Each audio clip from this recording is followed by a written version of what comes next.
UNEP. UNEP के और world meteorological organisation है, दोनों ने मिलकर 1988 में एक साइंटिफिक नॉलेज गैदर करने के लिए कि क्लाइमेट चेंज हो रहा है, नहीं हो रहा, क्या हो रहा है, उसके बारे में, उसका करंट स्टेटस जानने के लिए कि उसमें वास्तव में आज क्या स्थिति है, एक इंटरनेशनल बॉडी बनाई जिसका के काम था जलवायु परिवर्तन का मूल्यांकन करना। जिसका काम था जलवायु परिवर्तन का मूल्यांकन करना। तो वीडियो ऑन कर लो, शिवम, संस्कार, प्रतीक्षा, आपके सबके वीडियो ऑफ है। पूनम पाठक वीडियो ऑन करिए, मैं बार बार नहीं कहूंगा।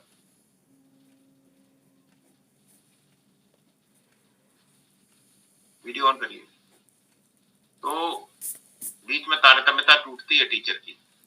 आप इसमें पैसा हो सकता है बचा रहे हो, लेकिन अपना नुकसान कर बैठेंगे। पूछिए कैसे? तबीयत ठीक नहीं थी इस वजह से कोई फर्क नहीं पड़ता, तो नुकसान कर बैठेंगे इसमें अपना।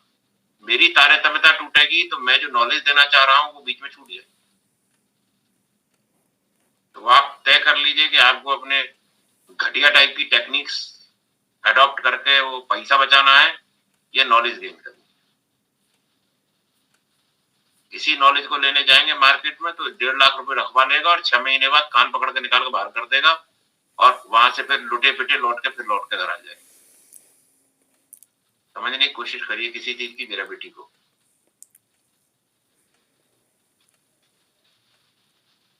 तो मेरा तारतम्यता टूट जाती है उस चीज से।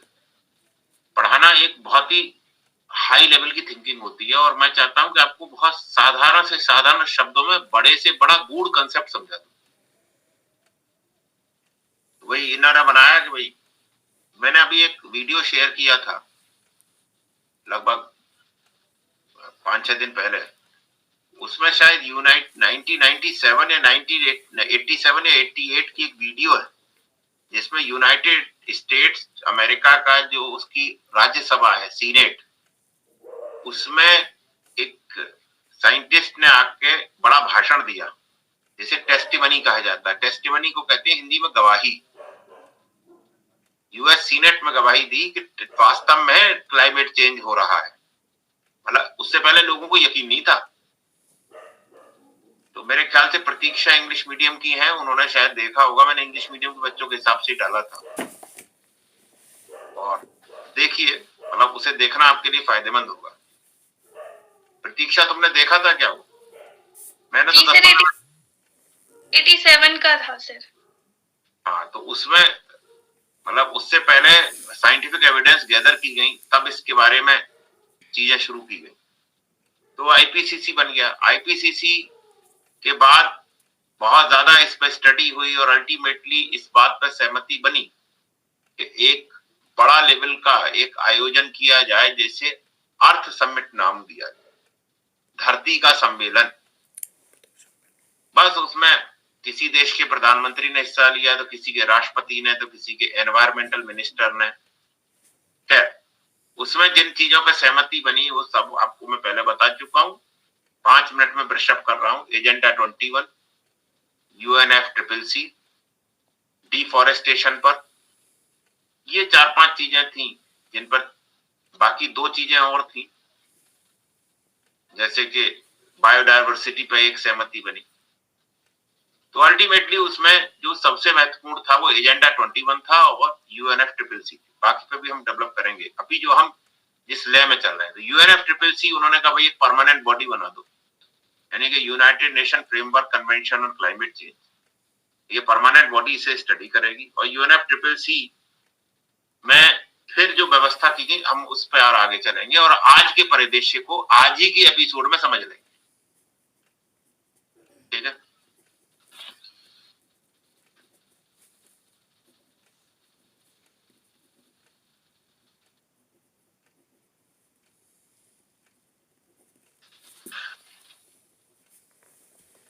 UNFCCC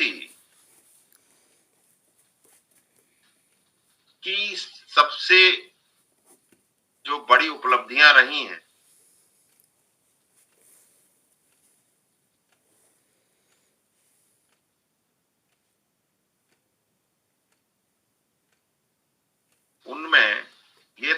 के एक तरह की UNFCCC ऑर्गेनाइजेशन भी थी और संधि भी थी, ट्रीटीज भी थी। इसकी कोई अपनी बाइंडिंग लिमिट नहीं थी कि इस UNFCCC ने किसी पे कोई ये नहीं कहा कि इस कंट्री तुम ये योजना चलाओ, तुम ये करो और तुम पर ये प्रतिबंध लगा दिया जाएगा अगर तुमने यहाँ कोयला जला दिया तो। एक बाइंडिंग नहीं थी, एक मोजर। मैंने आपको पहले भी बताया था कि ये क्लाइमेट चेंज का एक तरह से एजेंडा 21 एक तरह से डायरेक्टिव प्रिंसिपल टाइप का था, नीति निर्देशक तत्व थे कि भाई इस पर काम करो। तो इनकी कोई बाइंडिंग लिमिट नहीं थी।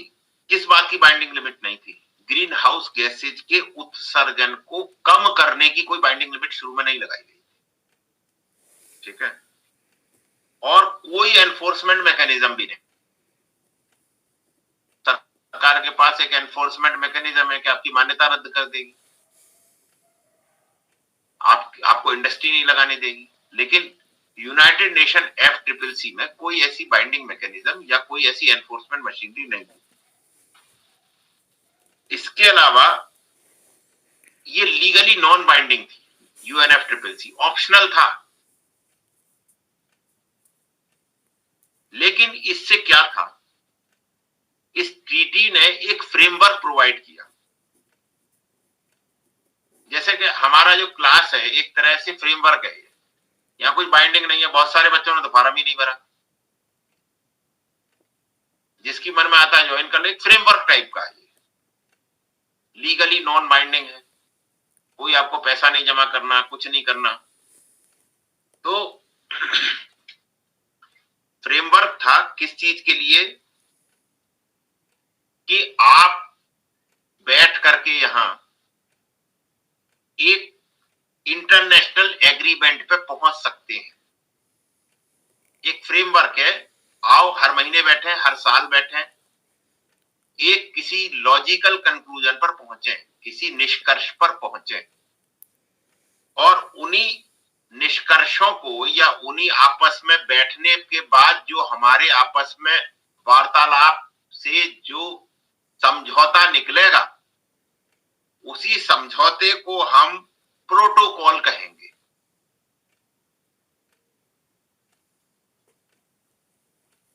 तो ऐसे ही वार्ता चलती रही, कई बार हुई। उनमें से जो क्योतो में जाकर बैठक हुई, उसमें जो वार्ता करने के बाद जो समझौता निकला, उसी को क्योटो प्रोटोकॉल कहा जाता। क्लियर? Yes sir. UNFCCC के बारे में बता चुका हूं कि ये अर्थ समिट के दौरान ही बना दिया गया था, मई-जून 1992 में, और यह लागू हुआ मार्च 94 में, और सिग्नेचर के लिए तभी से खोल दिया गया। 2 साल तक कंट्री इसमें सिग्नेचर करते रहे, समझते रहे, सुनते रहे, अपने यहाँ अपनी संसद में वार्ता करते रहे, फिर जाके वहां के प्रतिनिधि ने, जो ऑथराइज प्रतिनिधि था, उसने वहां जाके साइन करा, यहाँ वही सहमत है।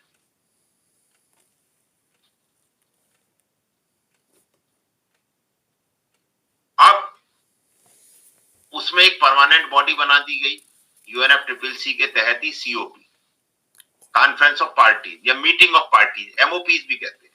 मतलब जिन्होंने साइन किया वो पार्टीज बैठ जाए एक जगह, मीटिंग ऑफ पार्टीज। उनका क्या था, क्यों ऐसे बैठ जाए कि हर साल बैठेंगी, जिससे कि पिछले बार जो हमने, महत्वपूर्ण है। अब क्योटो प्रोटोकॉल में अब तक जो नहीं हुआ वो होना शुरू हुआ। क्योटो प्रोटोकॉल में उन्हीं पार्टीज ने बैठ के कहा कि भैया यहाँ तो इस कोचिंग क्लास का बड़ा बुरा हाल है, जिसकी जब मन में आता है तब ज्वाइन करता है, तब भाग जाता है, तो इसे लीगली बाइंडिंग बना दिया जाए। अर्थ सबमिट होने के 5 साल बाद ये स्थिति आती है। तो Kyoto protocol legally binding,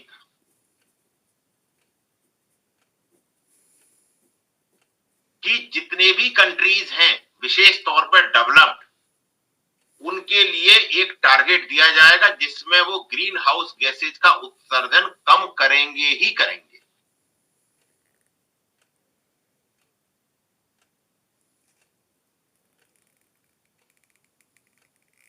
target क्या था कि किसी भी सूरत में वर्ष 2099 यानी 2100 तक जो 1850 में ग्लोबल टेम्परेचर था प्री इंडस्ट्रियल फेज में, ये माना गया। देखो इंडस्ट्रियलाइजेशन तो शुरू हो गया है 17वीं शताब्दी में, 18वीं में तो शुरू ही हो गया है, 1701 के बाद तो जरूर शुरू हो गया है। लेकिन चूंकि ये फिक्स नहीं किया जा सकता है कि 1688 में शुरू हुआ या 1650 में शुरू हुआ, कहीं कोई छोटी मोटी इंडस्ट्री कोयला फेंकने लगी धुआं, कहीं फ्रांस में शुरू हुआ, कहीं इंग्लैंड में शुरू हुआ, छोटा मोटा जापान में भी शुरू हो गया, तो उस समय का डाटा गैदर नहीं हो सकता इस वक्त। तो ये माना गया कि भाई 17वीं शताब्दी में तो इतना ज्यादा नहीं था, लेकिन 18वीं में तो बहुत हुआ है, 1701 से लेकर 1799 तक। तो उन्होंने कहा फिर उसके बाद 19वीं में हुआ है 1800 से लेकर 1899 तक, फिर 1900 से लेकर 1999 का हुआ है। तो उन्होंने कहा भैया इन 300 सालों का मिड पॉइंट ले लो। जब ये तय ही नहीं हो पा रहा, ये कोई नहीं बता सकता, तो इनका मिड पॉइंट ले लो। मिड पॉइंट क्या है? 1850। 300 सालों का मिड पॉइंट हो गया ना, मिड पॉइंट ले लिया उन्होंने। कहा भाई उस लेवल को मिड पॉइंट मान लो, स्टैंडर्ड उसी को मान लो, उसी को रेलवे की स्टैंडर्ड गेज मान लो।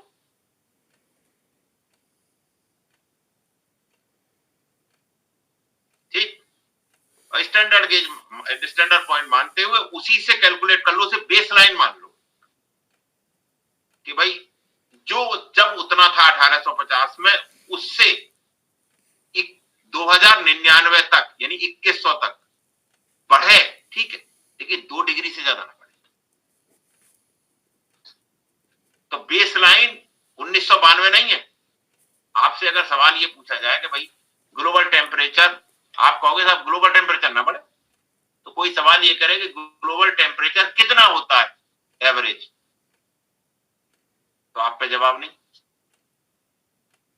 ग्लोबल टेम्परेचर कब का माना जाए? जाड़े का माना जाए, गर्मी का माना जाए, बरसात का माना जाए, तो आप पे जवाब नहीं। ग्लोबल टेम्परेचर किस साल का माना जाए? भाई बढ़ोतरी काउंट किससे होगी? कह रहे ग्लोबल टेम्परेचर ना बढ़े, तो बढ़ोतरी काउंट कौन से टेम्परेचर से होगी? बेसलाइन कौन सी है उसकी, जहां से वो इंक्रीमेंट काउंट होगा कि 1 बढ़ गया, कि 2 बढ़ गया, कि 3 बढ़ गया। बढ़ोतरी मैंने मान ली 27 डिग्री है टेम्परेचर एवरेज, तो बढ़ोतरी 27 से तो काउंट होगी ना कि 26 से काउंट हो जाएगी। तो एवरेज टेम्परेचर जो किस साल में था? 1850, उससे 2 डिग्री से ज्यादा ना बढ़े। एवरेज टेम्परेचर क्या है? एवरेज टेम्परेचर का मतलब ये है कि जो जितना माइनस में जा रहा है और जितना प्लस में जा रहा है, मान लो प्लस में 45 तक जा रहा है टेम्परेचर अर्थ का एवरेज, और माइनस में जा रहा है -30 तक, तो इन दोनों के बीच का ऑप्टिमम निकाल लिया जाता है।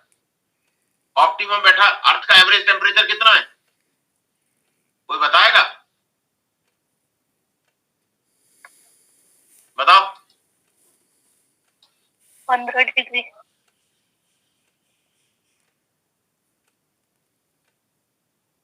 भाई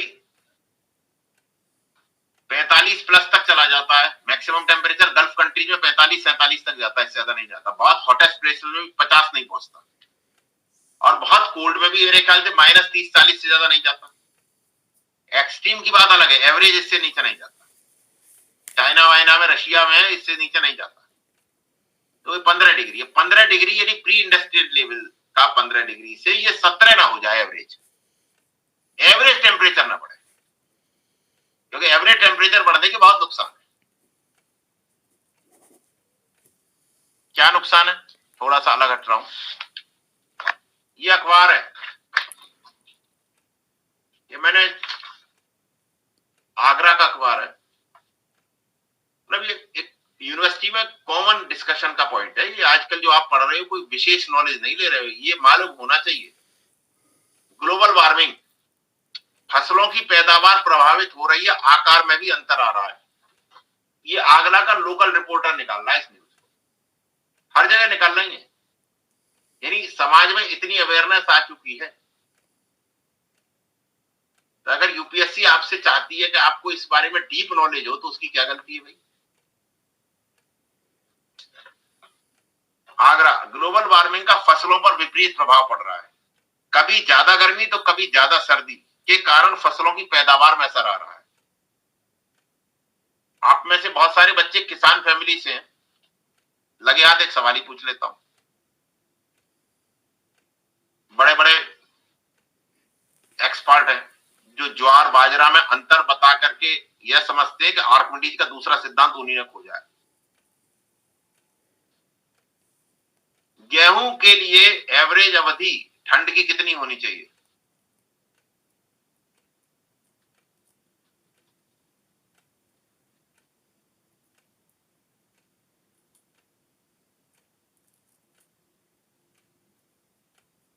एवरेज ठंड की पीरियड कितने दिन होना चाहिए गेहूं के मैक्सिमम प्रोडक्शन या ऑप्टिमम प्रोडक्शन के लिए?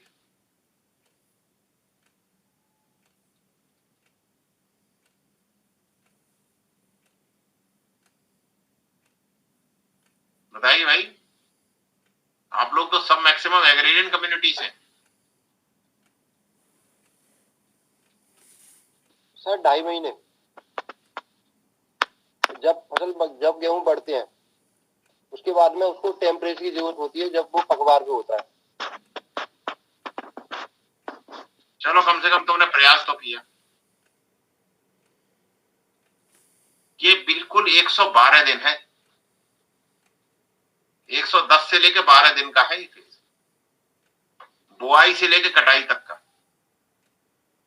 Temperature should not exceed more than 15 degree.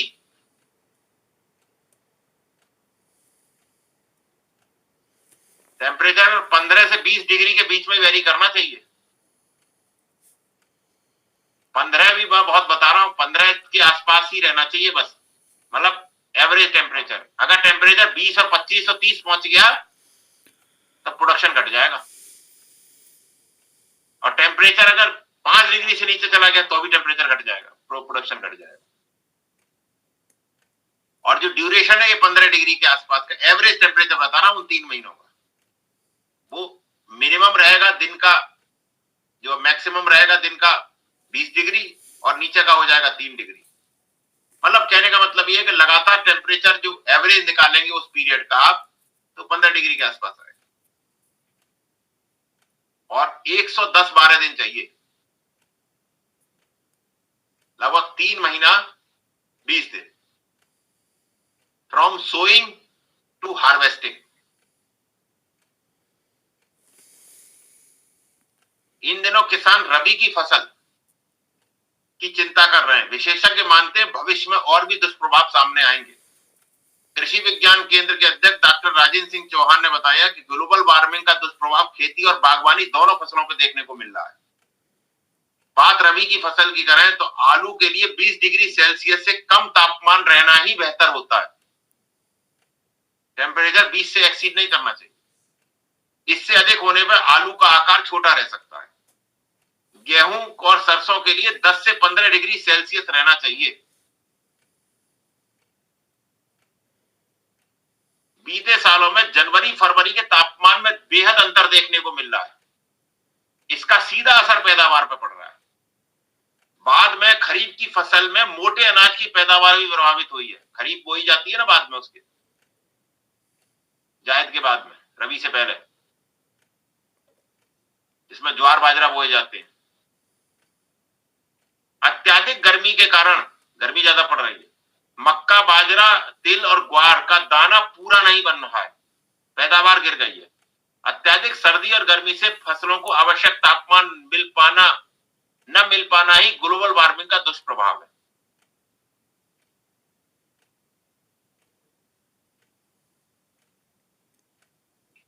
UNICEF के डॉक्टर अमृतांशु का कहना है कि ग्लोबल वार्मिंग से फसल, सेहत, वायुमंडल सभी पे प्रभाव पड़ रहा है। लोगों को पर्यावरण रक्षा, कचरा नहीं जलाना चाहिए, एसी का उपयोग कम करना चाहिए, ग्रीन एनर्जी की बात आ रही है, हरियाली विकसित करने के लिए और जागरूक होना चाहिए। ये एक लोकल पेपर की न्यूज है।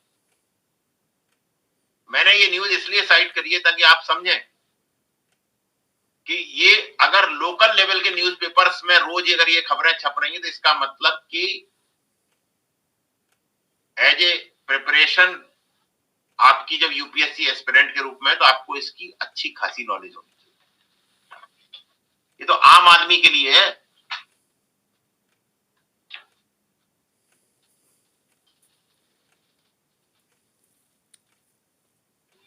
तो फिर से लौट के आते हैं, कॉन्फ्रेंस ऑफ पार्टीज हुई।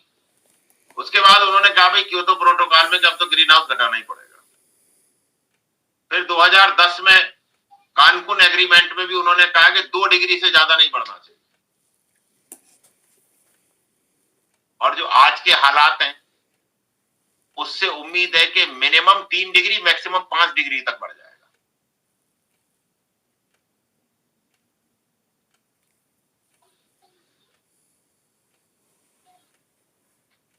दो डिग्री में भी उन्होंने ये कहा है कि 1.5 डिग्री से ज्यादा नहीं बढ़ना चाहिए। 2 भी ज्यादा है। बहुत सारे एक्सपर्ट्स का मानना है कि 1.5 डिग्री बहुत ज्यादा है। नेचर से बहुत खिलवाड़ सही नहीं है। इसी में कुछ लोगों ने ये कहा कि भैया एक नई टेक्निक यूज करो कि धरती पर ज्यादा ऊष्मा आने ही मत दो, जिससे कि क्लाइमेट चेंज हो। तो उन्होंने कहा क्या करें? उन्होंने कहा भाई इसके लिए तो क्लाउड थिनिंग टेक्निक अपना ली जाए। क्लाउड थिनिंग क्या होती है? बादलों की मोटाई कम कर दो, जिससे कि जो ऊष्मा है वो जो रुक रही है बादलों की वजह से वो निकल जाए बाहर, वार्मिंग। दूसरा तरीका उन्होंने कहा सल्फर एरोसोल कर दो। उससे क्या होगा? उससे होगा ये कि सूर्य की रोशनी कम आएगी, डिमिंग हो जाएगी, डिम हो जाएगी।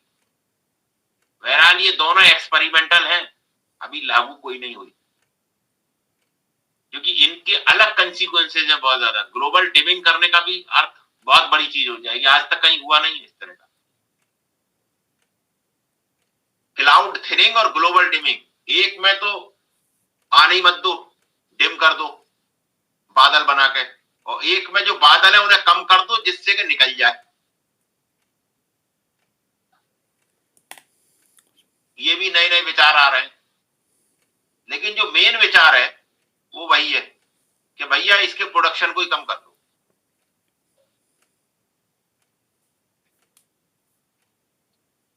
इसीलिए ग्रीन फ्यूल के बारे में कहा जा रहा है कि फ्यूचर का फ्यूल यही होगा। रोज अखबार में निकल रहा है ग्रीन फ्यूल के बारे में, और उसकी कटिंग काट के रखिए और एक चैप्टर पढ़ने के बाद फिर पढ़िएगा उन्हें, पिछले 1 महीने की पढ़ लीजिएगा इंटरनेट से, आपको कुछ समझ में आ जाएगा। हाँ आ जाओ, कॉफी दे जाओ, आ जाओ आ जाओ, कॉफी दे जाओ। पापा, हाँ बेटा। मैं कह रहा हूँ कि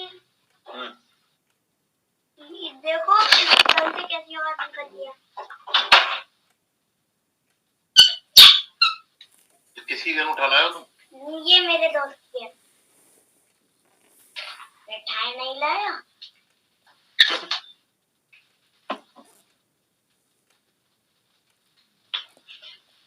बच्चा है। अच्छा ठीक है, ठीक है, ठीक है, ठीक है। तो दूध चाहिए? नहीं, दूध नहीं चाहिए।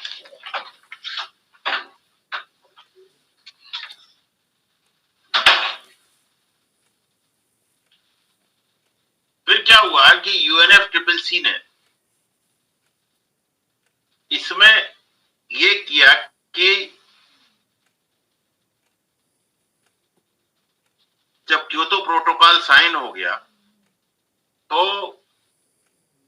बाइंडिंग ऑब्लिगेशन जैसा मैंने बताया वो लगाए गए। दूसरी चीज इसमें यह की गई कि क्योतो प्रोटोकॉल में पहली बार जो विकसित देश हैं उन्हें इसी सर्वनाश का दोषी माना गया कि सबसे ज्यादा ग्लोबल वार्मिंग इन्हीं ने करी है, और उन्होंने एक्सेप्ट कर लिया कि हाँ हम ही ने करी है। बात भी सही है कि इंडस्ट्रियलाइज कंट्रीज नहीं करी है। इससे पहले इस बात पर कोई हवाई नहीं थी। 1987 में अमेरिका की संसद में जब गवाही दी जाती है, तब से लेकर 97 यानी 10 साल बीत गए, तब जाकर के ये एक्सेप्टेंस बनी कि हाँ भैया यही दोषी है। मतलब रोकने की बात तो बहुत बाद की है, पहले तो दोष का ही निर्धारण हो जाए, क्योंकि कोई मानने को तैयार नहीं था कि हमने करी है। हमें क्या पता किसने कर दी। बहुत सारे लोगों ने पता नहीं कितनी बहसें कही इसमें।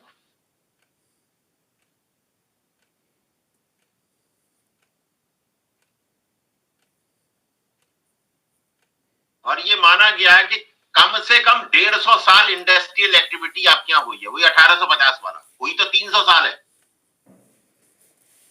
लेकिन चूंकि डिटरमाइन नहीं किया जाता था, मिड पॉइंट मान लिया।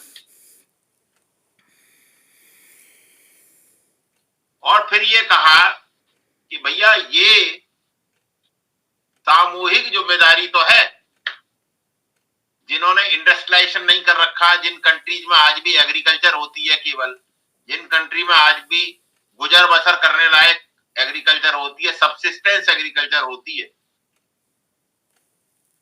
बहुत ही गरीब कंट्री है, इंडस्ट्रियलाइजेशन बिल्कुल नहीं हुआ है उनमें, जिम्मेदारी तो उनकी भी है काम करने की कि वो ऐसा कोई काम ना करें, लेकिन रेस्पॉन्सिबिलिटी अलग अलग होगी। तो कहा गया CBDR, common but differentiated responsibility, इसी को कहा जाता है CBDR। अब मेरे को ये बताओ कि इतना जो है अब तक जो है पढ़ाया वो याद आ गया कि नहीं आया? आ गया sir. Ji sir.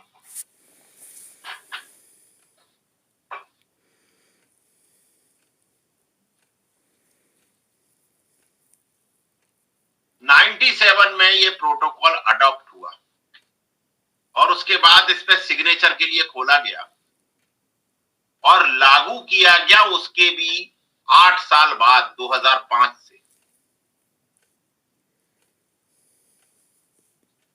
Nobody was ready, क्योंकि लीगली बाइंडिंग था ना। इतनी जल्दी कोई कह रहे हमारी इंडस्ट्री को कैसे खत्म कर दें, इतनी जल्दी हम अपने प्लांट जिससे हम कोयले से बिजली बना रहे हैं उसे कैसे जल्दी से एटॉमिक में कन्वर्ट कर दें या कैसे उसे दूसरे ग्रीन फ्यूल में कन्वर्ट कर दें। इसके लिए समय चाहिए, टेक्नोलॉजी डेवलप करनी पड़ेगी, रिसर्च करना पड़ेगा। जिन लोगों के जो पेट्रोलियम इंडस्ट्री में जिन्होंने पैसा लगा रखा है,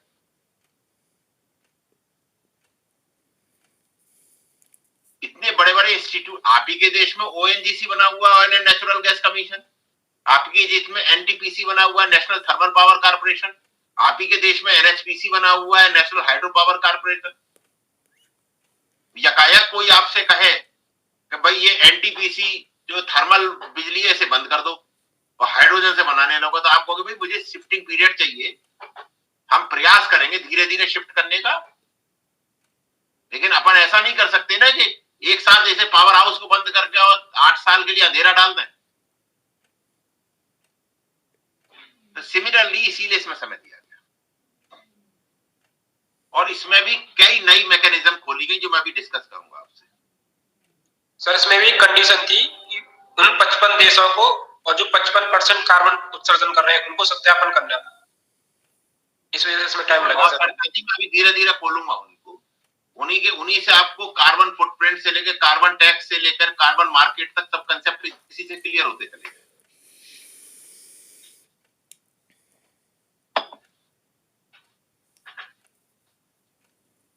अब इसमें इन्होंने कहा कि भाई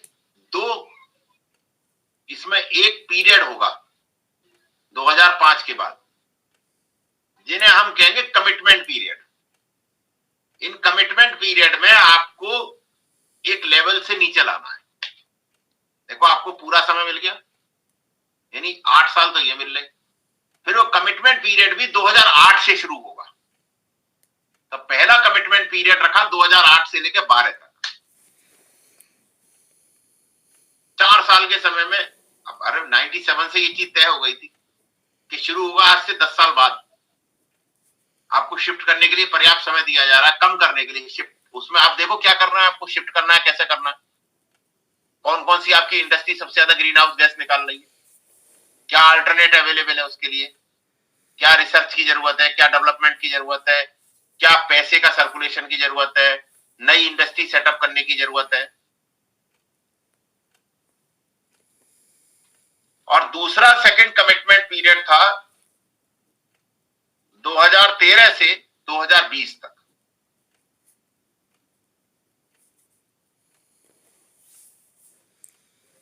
2012 में कनाडा ने अनाउंस कर दिया कि हमारी बस की नहीं है, हम क्योटो प्रोटोकॉल से ही बाहर चले जाएंगे।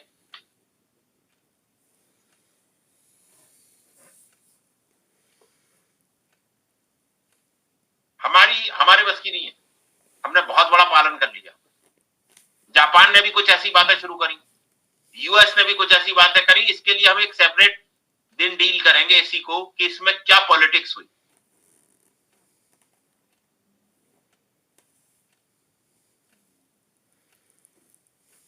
अभी तो फैक्ट ही पता चल जाए, पॉलिटिक्स तो बाद में करेंगे।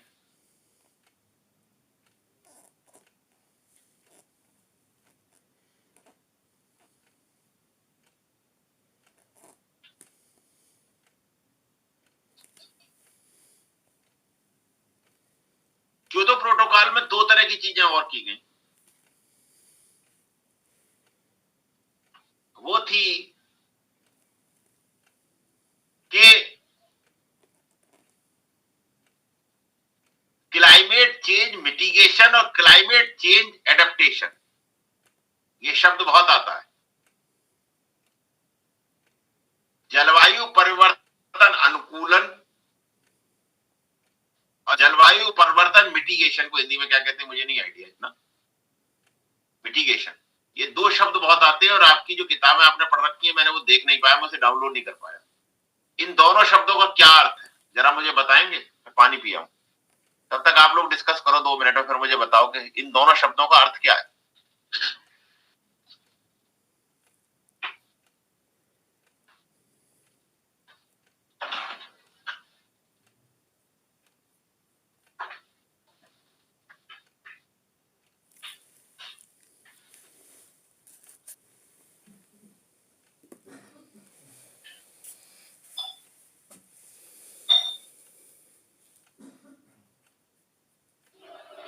मिटिगेशन में इसमें लिखा है, मिटिगेशन को हिंदी में बोलते हैं समन। इसमें दिया है पेरिस करार विकसित और विकासशील देशों के बीच समन संबंधी कार्यों के लिए 3 प्रमुख अवधारणाओं के जरिए क्रियान्वित किया जाता है। इसमें शामिल है, इसमें 3 पॉइंट दिए। स्वीकार करना कि विकासशील देशों में अधिकतम उत्सर्जन में कटौती अधिक समय लेगा। दूसरा पॉइंट है विकसित देशों से समान कार्यवाही में अगुवाई करने का आग्रह करना। और अंतिम पॉइंट है जलवायु परिवर्तन कार्यवाहियों के कार्यान्वयन के लिए विकासशील देशों के पक्षों को मदद मुहैया कराई जाए, जिससे वे महत्वाकांक्षी लक्ष्य हेतु कार्यवाही कर सकें। अनुकूल आबाद शिवम भैया। हाँ जी बताओ।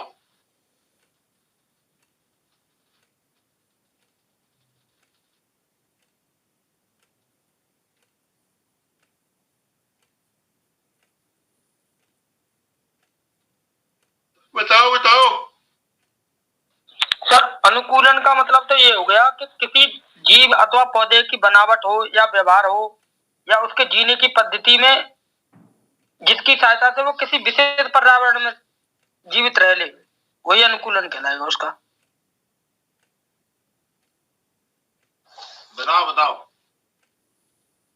सर क्लाइमेट चेंज मिटिगेशन में कहें तो सर जो क्लाइमेट चेंज हो रहा है उसको रोकने की कोशिश की जाए, उसको मिटिगेट करने की कोशिश की जाए, स्टेप्स लिए जाएं जिससे कि वो रिड्यूस हो सके, उसके इम्पैक्ट कम से कम दिखे। और सर अडेप्टेशन का मतलब है कि क्लाइमेट चेंज तो होगा ही होगा, हम अपने अकॉर्डिंग उसको चेंज कर ले। जैसे सर अभी आपने गेहूं की फसल के लिए बोला कि 112 दिन की ठंड मतलब वो जरूरी है। अब वो शिफ्ट हो गया सर, पैटर्न जो है फेब में जाके जो है गर्मियां शुरू हो जाती हैं।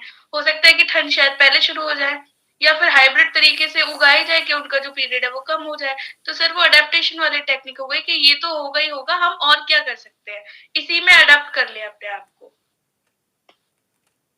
बाकी लोग कंडीशन के अकॉर्डिंग कुछ चेंज हो जाए।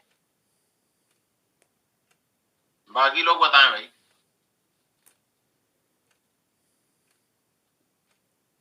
बताएं, और लोग बताएं, थोड़ा दिमाग तो चलाएं यार। ये सारा ही दिमाग मुझसे ही चलवा दोगे? मैं तो बता ही दूंगा। मैं तो एक ऐसा अंतर बता दूंगा जो तुम्हें सीधे सीधे युधिष्ठिर और दुशासन दोनों में अंतर से समझ में आता है, ऐसे ही मैं समझ में आ जाए। मुझ पे तो वो बूटी है ही है। कौरव और पांडव वाला अंतर बता दूंगा मैं तो बिल्कुल स्पष्ट, आपके दिमाग में सुनते ही एक लाइन क्लियर हो जाएगा, इसका ये मतलब होगा। मैं तो ये जानना चाह रहा हूं आप क्या जानते हो। थोड़ा अपना दिमाग चलाओ।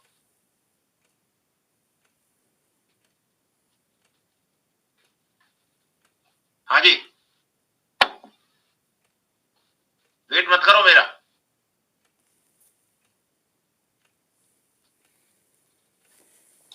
बाकी और लोग भी बताओ यार।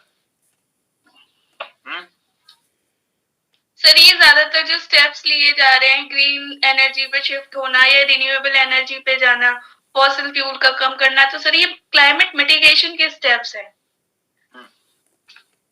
बिल्कुल सही बात है। एडेप्टेशन क्या है बताओ?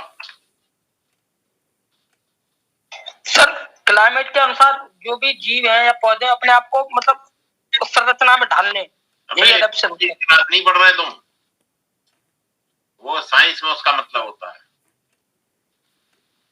जी सर।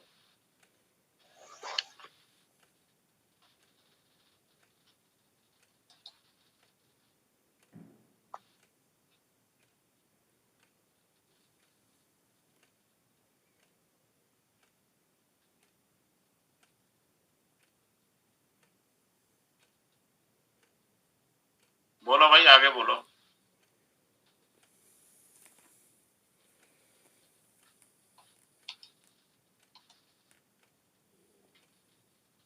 बोलो।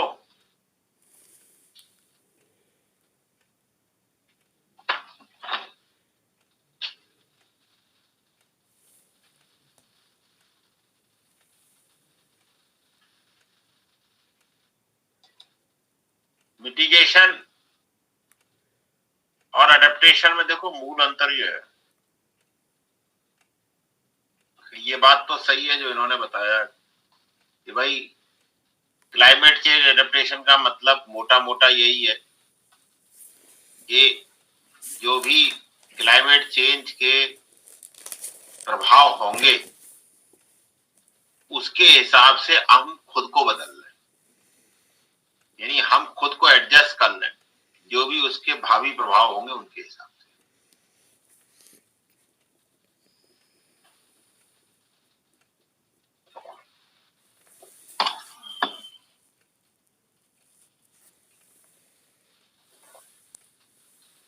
लेकिन अगर हम इसे साधारण बात में समझना चाहें तो हम कैसे समझें इसे ऐसे समझो कि क्लाइमेट चेंज के कारण जो आपका नुकसान हो गया, जो भी नुकसान हो गया, मान लीजिए क्लाइमेट चेंज के कारण कहीं बाढ़ आ गई, अब बाढ़ के बाद जो रिहेबिलिटेशन का प्रोसेस चलेगा कि जिनके घर डूब गए उनके लिए नया घर बना दो, जिनकी नौकरियां चली गई उन्हें नौकरी दे दो, जो छत पे टापू बनाए बैठे हैं, मैं बिल्कुल मोटा मोटा अंतर बता रहा हूं। सवाल ये उसके लिए पैसा कहां से आएगा? तो जो क्लाइमेट चेंज एडेप्टेशन वाली फंडिंग है, इसी के लिए एक एडेप्टेशन फंड बनाया गया कि क्लाइमेट चेंज के बाद जो परिवर्तन से नुकसान हो गया है, सीधे सीधे दिख रहा है, आग लग गई तो बुझाने के लिए पानी से लेके उनके लिए नया घर बनाने तक जो पैसा आएगा वो कहां से आएगा? तो वो उस एडेप्टेशन फंड से आएगा।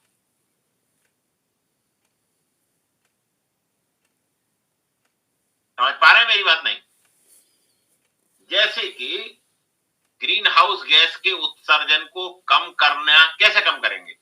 कम ऐसे करेंगे कि हम जो है फॉसिल फ्यूल को कम करेंगे, ग्रीन फ्यूल को बढ़ावा देंगे। कैसे करेंगे? हम जहां भी कोयले से बिजली बन रही है उसके बजाय हम सोलर प्लांट से बिजली बनाएंगे और देश में जगह जगह सोलर वैली बनाएंगे। सोलर वैली क्या होती है, कोई बताएगा?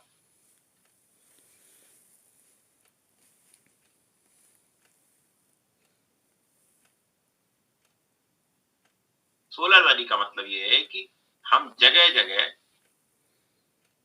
जहां भी कंजम्पशन, इंडस्ट्रियल कंजम्पशन हो रहा है, सोलर वैली उस रीजन को कहा जाता है जहां जो इंडस्ट्री लगाई जाती है वो इंडस्ट्री किसी फॉसिल फ्यूल से जनरेटेड इलेक्ट्रिसिटी ना यूज करके अपने सोलर प्लांट से खुद इलेक्ट्रिसिटी बनाती है। और ऐसी इंडस्ट्री अगर एक पर्टिकुलर एरिया में बनाई जाएंगी तो उसे सोलर वैली कहा जाता है। तो हम जगह जगह सोलर वैली बनाएंगे जिससे कि फॉसिल फ्यूल ना जले। तो ये तो हो गई कम करने की टेक्निक, मिटिगेशन टेक्निक, कि ताकि और नुकसान ना हो। लेकिन सवाल ये है कि वो जो नुकसान हो गया और सीधा सीधा दिख रहा है उसके लिए पैसा कहां जाएगा? एडेप्टेशन फंड इसलिए बनाया गया, इसी में एडेप्टेशन फंड की बात होती है। नुकसान क्या क्या हुआ सीधे, बहुत, जिसे कहना चाहिए क्लियर कट। क्लियर कट नुकसान इस किताब में 2-3 दे रखे हैं। जैसे 2018 में केरल में बहुत बड़ी बाढ़ आई। उस बाढ़ में जो रिहेबिलिटेशन किया गया उसका पैसा कहां से आएगा? क्लाइमेट चेंज के कारण जो सीधा नुकसान हो रहा है और नुकसान होने की संभावना है सीधे निकट भविष्य में 10-20-30 साल में ही, उस नुकसान की भरपाई कैसे होगी? That is adaptation. और क्लाइमेट चेंज ना हो जिस कारण से हो रहा है उसे रोको, वो मिटिगेशन है। कोरोना होने से ना हो, वैक्सीन लगाओ, मिटिगेशन। कोरोना हो गया, अस्पताल में भर्ती तो करो, उसका जो खर्चा होगा दैट इज एडेप्टेशन। आया समझ में? नहीं आया? बिल्कुल क्लियर हो गया ना दोनों कंसेप्ट? जी सर। जी सर। कौन से ग्रंथ पढ़ रहे हो? उन ग्रंथों में क्या लिखा है? ये नहीं लिखा है सर। सब इनको डिफाइन नहीं किया गया, इनमें कुछ नहीं किया, वहां से कॉपी पेस्ट कर दिया है उठा के। बहुत टफ लैंग्वेज में लिखा हुआ है, समझ में नहीं आ रहा थी देर से। अब समझ में आ गया? आ गई। वैक्सीन लगाना मिटिगेशन, 2 गज की दूरी मिटिगेशन, अस्पताल में भर्ती होके ओआरएस का घोल चढ़ाना एडेप्टेशन, और ओआरएस की कॉस्ट निकालना एडेप्टेशन। नए अस्पताल बनाना मिटिगेशन, लेकिन अस्पताल की कॉस्ट कहां से आएगी? तत्काल जरूरत है तो।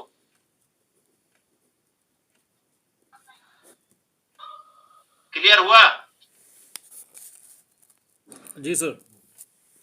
सर जैसे 2015 में चेन्नई में बहुत बड़ी बाढ़ आई थी, 2011 में अमेरिका की मिसिसिपी नदी में बहुत बड़ी बाढ़ आई क्यों? कि जो स्प्रिंग सीजन होता है उसमें बड़े बड़े भयंकर तूफान आए, और उसके कारण क्या हुआ कि दुनिया भर के घर तबाह हो गए, लोगों की अनगिनत फसलें, बाढ़ आ गई उससे फसलें नष्ट हो गई, पूरी की पूरी इंडस्ट्री का रॉ मटेरियल बह गया। जो नुकसान हुआ उसकी भरपाई कहां से होगी? और जो भरपाई के बाद उसमें जो नुकसान हुआ है उसकी जगह नया इंफ्रास्ट्रक्चर फिर से खरीद करना है, 1000 लोग बेघर हो गए, उनके लिए घर बनाना है, तो कहां से आएगा? मिटिगेशन से तो कुछ होना नहीं। मिटिगेशन तो केवल कम करने की बात कर रहा है कि भैया वो मिटिगेशन का असर तो आएगा कम से कम 10 साल बाद, 20 साल बाद, जब कम हो जाएगा, जब बाढ़ आनी कम हो जाएगी, लेकिन जो इमीडिएट बाढ़ आ रही है उसका क्या करोगे? उसके लिए क्या स्ट्रेटजी? उसके लिए अडेप्टेशन है। उसका ये मतलब नहीं है कि साहब वो ग्लोबल टेम्परेचर बढ़ जाएगा तो हम अपनी बॉडी का भी टेम्परेचर बढ़ा के एडजस्ट कर लेंगे मेढक की तरह, जो अभी बताया जा रहा था किन्हीं सज्जन के द्वारा कि साहब वो अनुकूलन कर लेंगे। क्या कर लोगे? अपना टेम्परेचर बढ़ा लोगे। हम भी टेम्परेचर बढ़ा लेंगे मेढक की तरह। मेढक करता है इस तरह से। समझने का प्रयास करिए उसकी। मेरी एक चीज बिल्कुल अब भी समझ में नहीं आ रही है, जो मैं नहीं समझ पा रहा वो ये है कि जो किताबें आप पढ़ रहे हैं क्या उनमें ये नहीं लिखा है? नहीं सर, उसमें ऐसा नहीं लिखा है सर। उसमें तो अनुकूलन की वही जो परिभाषा साइंस वाली दी है वही दी है उसमें। देखो आचार्य प्रशांत है, उन्हें कभी कभी मैं सुनता हूँ, यद्यपि मैं उनके विचारों से बहुत सहमत नहीं हूँ। तो वो कह रहे हैं, उन्होंने कहा कि गुरुजी के गुरु ने नोट्स दिए, गुरुजी उन्हीं को कर रहे डिक्टेट, और आईआईटी में कही जाती है कि वो टीचर जो पढ़ाते हैं ऐसा ही, अपना 20 साल पहले जो पढ़ लिया उसी को पढ़ा रहे हैं, 50 साल पहले जो पढ़ लिया उसी को पढ़ा रहे हैं। दे देना। इसमें क्या लिखा हुआ है? मतलब बिल्कुल क्लिष्ट भाषा में लिखा हुआ है, कैसे लिखा हुआ है? मैं जो बता रहा था सर ऐसे ही है इसमें। उसमें साइंस की परिभाषा ही है। अनुकूलन को तो ऐसे इसी तरीके से डिफाइन किया है उन्होंने। सर मैंने ग्रुप में भेजा है वो पेज। हैं? ग्रुप में मैंने भेजा है वो पेज, जो इसमें लिखा हुआ है। अभी जो मैंने आपको भेजा है वो समझ में आया है नहीं आया? जी सर। साइंस की लैंग्वेज में और सर साइंस के प्रैक्टिकल में बहुत अंतर होता है सर। ऐसा नहीं है, प्रैक्टिकल वही कहता है जो लैंग्वेज कहती है। सर प्रैक्टिकल से नॉलेज हो जाती है ना, पूरी डीप। नहीं, आप गलत डिफाइन कर रही हैं। There is no difference between theory and practical. जो समझाने वाला है वो समझा नहीं पा रहा, ये फॉल्ट टीचर का है। लैब टू लैंड में कोई डिफरेंस नहीं, उसका केवल प्रैक्टिकल एप्लीकेशन है। माइनर वेरिएशन हो सकते हैं, बहुत ज्यादा नहीं होते। ये मूल रूप से इस कंसेप्ट को डिफाइन किया जाना चाहिए था विद सूटेबल एग्जांपल्स।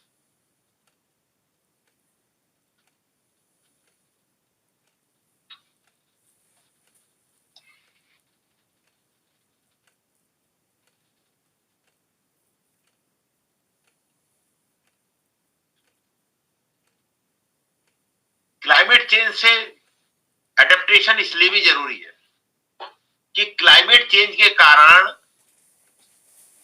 बहुत सारे डिजास्टर्स हो रहे हैं। आपका जो चैप्टर इसमें एक और है डिजास्टर मैनेजमेंट, इसीलिए रखा गया है। बहुत सारे जो नेचुरल डिजास्टर्स हैं, अभी एक बहुमंजिला इमारत लखनऊ में गिर गई, वो नेचुरल डिजास्टर नहीं है, वो मैन मेड है। लेकिन बाढ़ आ जाना, आग लग जाना, ये क्या है? Natural disasters. सुनामी आ जाना, ज्वालामुखी का फट जाना। तो इसीलिए दोनों चीजें आपको यूपीएससी ने रखी हैं साथ में। जो डिजास्टर्स हैं,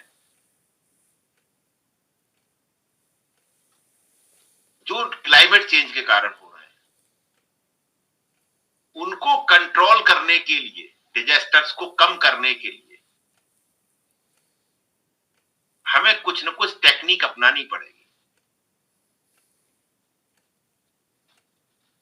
समझ रहे हैं मेरी बात को? तो क्लाइमेट चेंज मिटिगेशन अपने आप में पर्याप्त नहीं है,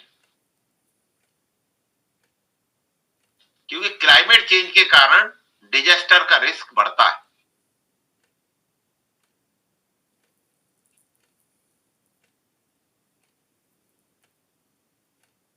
डिजास्टर का रिस्क जो है कम करने की आवश्यकता है।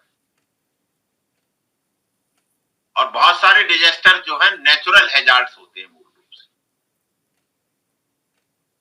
और कहीं ना कहीं नेचुरल हैजार्ड्स भी ज्वालामुखी फटने इत्यादि को छोड़ दें अगर हम, तो कहीं ना कहीं उसमें एंथ्रोपोजेनिक रोल जरूर रहता है, यानी कि मानव का रोल जरूर रहता है।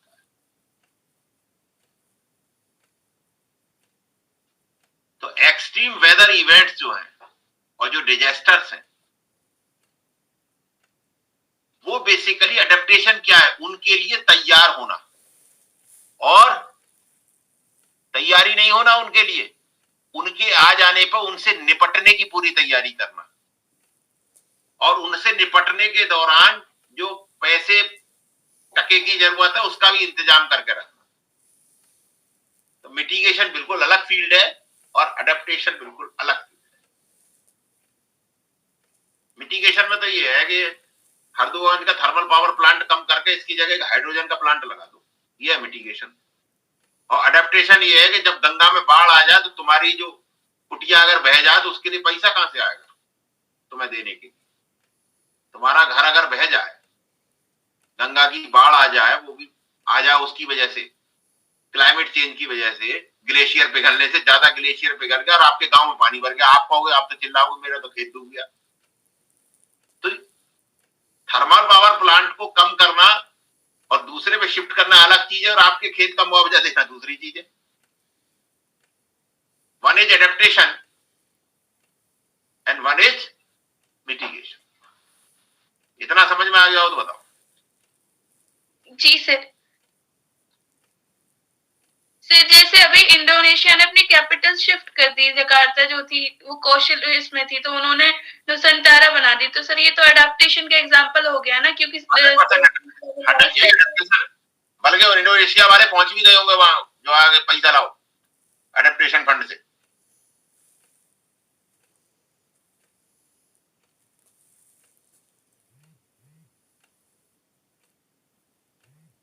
स्थायी समाधान सर वो हो गया, वो एडेप्टेशन में आएगा, मतलब जो तत्काल दिया जाएगा वो सब ना स्थायी नहीं है, स्थायी नहीं है, ये कोई स्थायी समाधान नहीं है कि आप जो है जलवायु परिवर्तन करते रहिए और इस तरह से कैपिटल शिफ्ट करते रहिए। ये तो वो जो 1850 से लेकर अब तक हो गया, उसका जो तत्काल सामने है उसको निपटने के लिए है। स्थायी तो यही है कि आप फॉसिल फ्यूल कम करिए, ये तो अस्थायी है, टेम्परेरी। जो नित नई समस्या ग्लोबल वार्मिंग के कारण आ रही हैं, उनसे कैसे निपटे आज की डेट में, इमीडिएट अडेप्टेशन टेक्निक्स। और ये निपटाने की जो आज टेक्निक है, ये हो सकता है कि क्लाइमेट चेंज हम ना रोक पाए, तो ये बाद में भी काम आएंगे। बोथ डिफरेंट फिलॉसफीज, दोनों का दर्शन बिल्कुल अलग अलग है, फील्ड अलग अलग।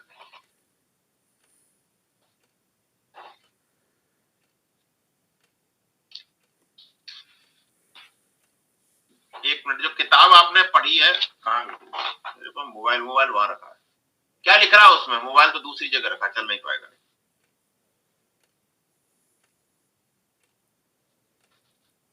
सर इसमें मिटिगेशन वाले में लिखा हुआ है कि कन्वेंशन के अनुसार सभी पार्टियों को उनकी जिम्मेदारी एवं क्षमता को ध्यान में रखते हुए कार्यक्रम को तैयार कर उनका क्रियान्वयन करना है।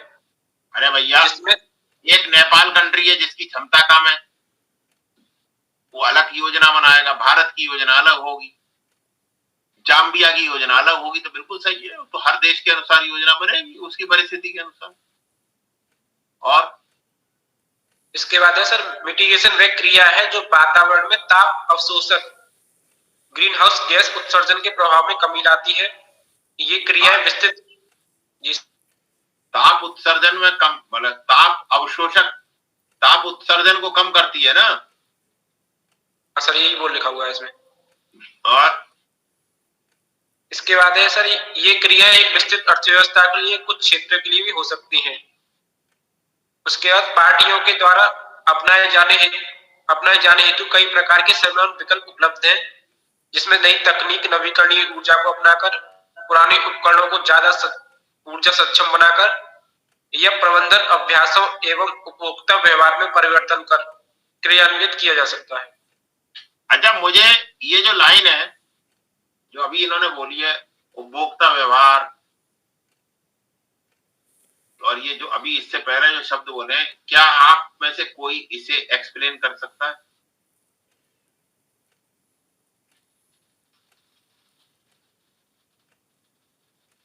तो इन किताबों के लेने ना लेने से फर्क क्या पड़ा? परिणाम तो वही है। आपकी स्थिति तो ऐसी है जैसे आपने अटैची रेल में अपने सिर पर रख ली है, रेल का वजन कम कर लूंगा। रेल का तो कम नहीं हुआ, आपके सिर में ज्यादा आ गया। इससे तो बढ़िया नहीं हो।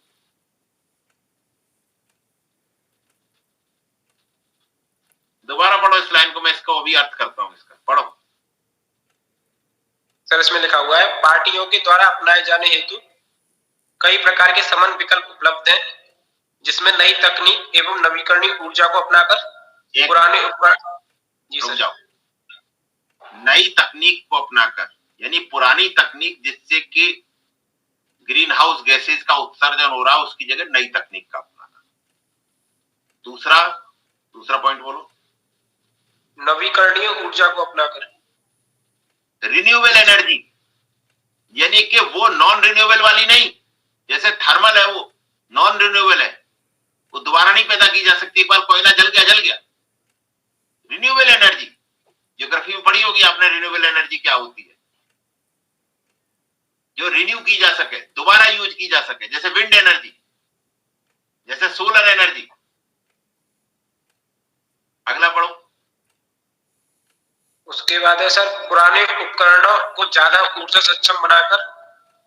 एक मिनट, इसका क्या मतलब हुआ?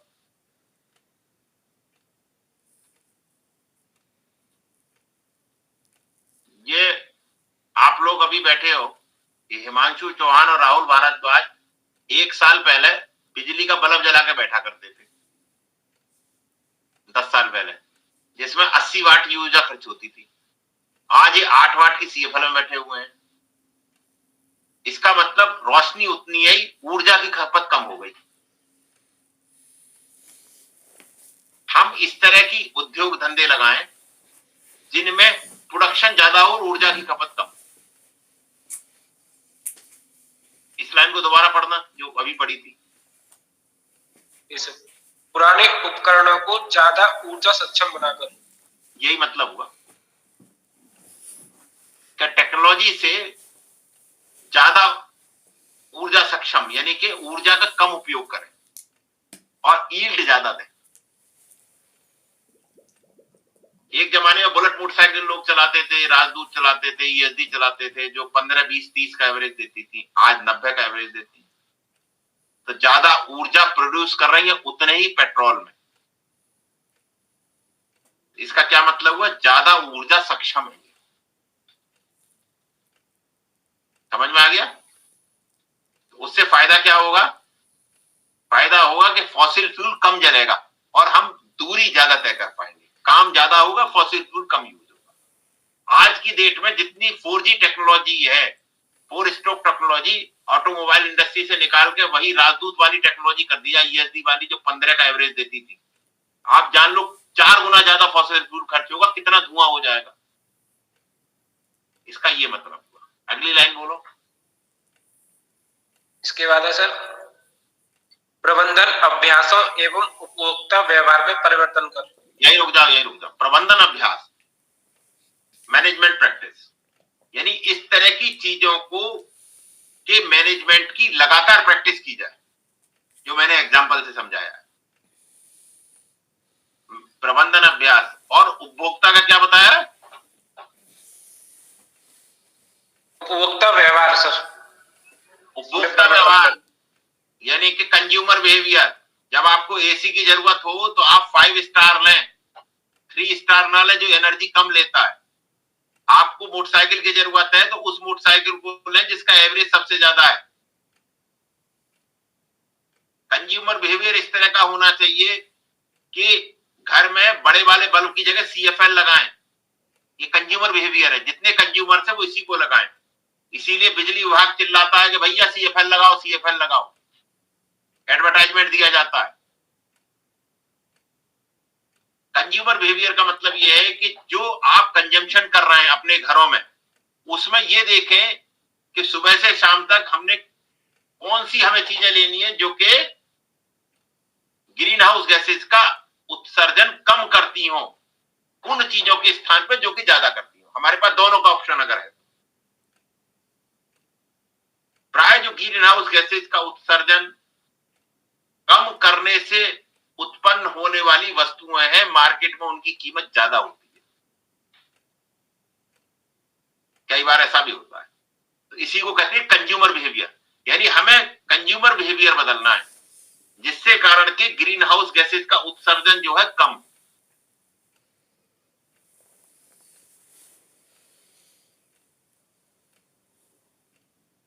आगे समझ में? आगे बढ़ो, किताब तो गलत नहीं लिखी हुई। इसके बाद सर इसमें कुछ उपकरण लिखे हुए हैं, बाजार आधारित उपकरण जैसे ग्रीन हाउस गैस उत्सर्जन व्यापार योजना, CDM, INDC, NAMA और REDD+। अगर इस किताब में ये जो कॉमन एग्जांपल मैंने आपकी डे टू डे लाइफ से लिखे हैं, अगर ये लिखे जाते हैं तो ये बहुत इजीली एक्सप्लेन हो जाएगा। अदरवाइज ये सिंपल कॉपी पेस्ट है किसी इंटरनेट की अच्छी वेबसाइट से। काम टीचर का ये है कि जो किताब छाप रहा है या जो समझा रहा है आपको, कि उसके example day to day life से समझा दे, आपकी तुरंत समझ में आ जाए। एनर्जी एफिशिएंट मशीनरी की जरूरत है। मेरे पास एक प्लास्टिक दाना बनाने वाली, कुर्सी बनाने वाली कंपनी चलाता हूं मैं। मेरे पास प्लास्टिक दाना बनाने के लिए या जो कुर्सी बनाने के लिए या किसी भी मैन्युफैक्चरिंग यूनिट को मैं चलाता हूं, जितनी इलेक्ट्रिसिटी मैं करता हूं, मेरे पास जो ड्रिलिंग मशीनें हैं वो ज्यादा इलेक्ट्रिसिटी लेती हैं। मैं उनकी जगह नई मशीनें लाऊं। तो इसमें मात्र ग्रीन हाउस गैसेज के उत्सर्जन को कम करने में ऐसा नहीं कि फॉसिल फ्यूल को कम जलाओ, इसके साथ साथ ये भी शामिल है कि जो उससे बिजली बन रही है या जो उससे पावर जनरेट हो रही है, उस पावर का एफिशिएंट यूटिलाइजेशन भी हो, जिससे कि पावर कम लगे।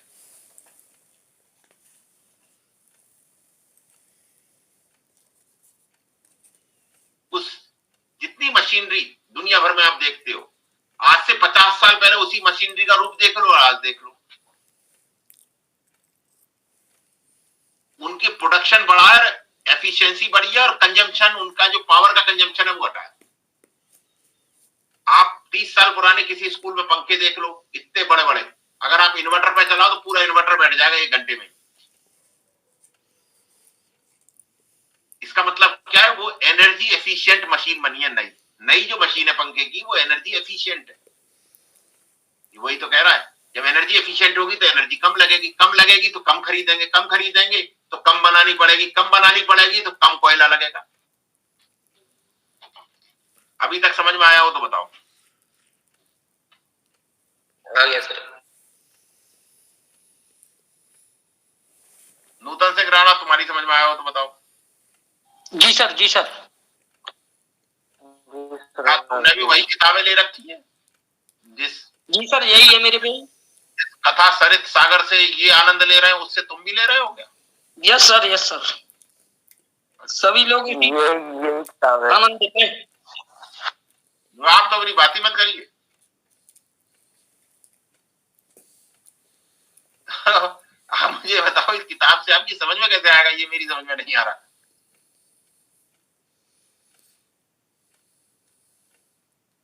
क्या इसमें हर एक पैरा ऐसे ही लिखे हुए हैं, इतने क्लिष्ट? तभी तो सिलेक्शन नहीं हो रहे सर हमारे हैं? तभी तो सिलेक्शन नहीं हो रहे। इनके, आपके या किसी और के?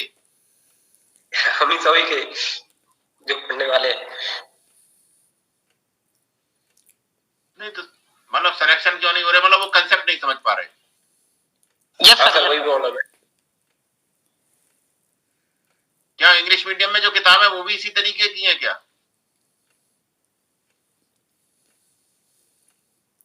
सर इतने टिपिकल तो नहीं है शब्द जो है। बात टिपिकल नहीं है, विद एक्सप्लेनेशन है या नहीं? शब्द चाहे टिपिकल हो चाहे नॉन टिपिकल हो, शब्द कठिन हो या आसान, अगर उसका एक्सप्लेनेशन साधारण भाषा में दिया हो तो आसानी समझ में आ जाएगा। इंग्लिश मीडियम में क्या स्थिति है?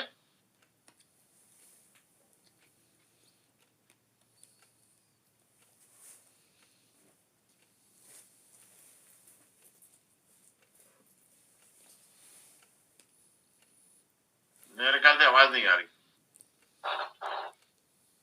सर आ रही है, आवाज आ रही है। एक्सप्लेनेशन किया है इंग्लिश मीडियम में या नहीं किया है? नहीं सर, थोड़ा सा मतलब उनके जो शब्दावली तो उन्होंने सरल कर दिया, लेकिन एक्सप्लेनेशन नहीं है उसमें भी। ऐसा ही है इंग्लिश की किताबों में भी। तो फिर पढ़ने वाला बहुत होशियार होना चाहिए।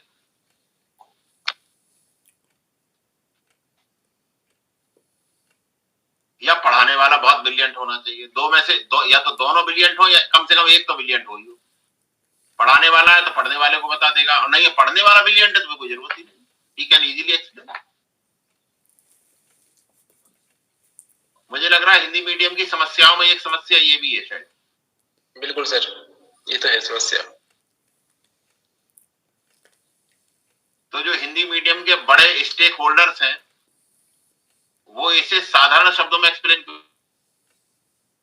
सर ये बुक भी यूज की है, दृष्टि पब्लिकेशन की है, दृष्टि कोचिंग वालों की।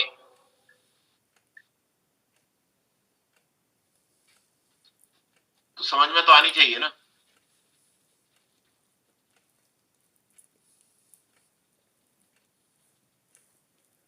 बहुत सारी किताबें जो है ना वो किसी पब्लिकेशन से अच्छी बुरी नहीं होती है, वो उनकी आपको कन्विंस और समझाने की शक्ति से अच्छी बुरी होती है। अगर कोई भी किताब किसी भी पब्लिकेशन की हो, किसी भी राइटर की हो, अगर आपको फैक्ट और कंसेप्ट दोनों क्लियर कर रही है, वेरी गुड। नहीं कर रही है तो चाहे वो कितने ही बड़े पब्लिकेशन की और कितने ही बड़े एक्सपर्ट की लिखी हो।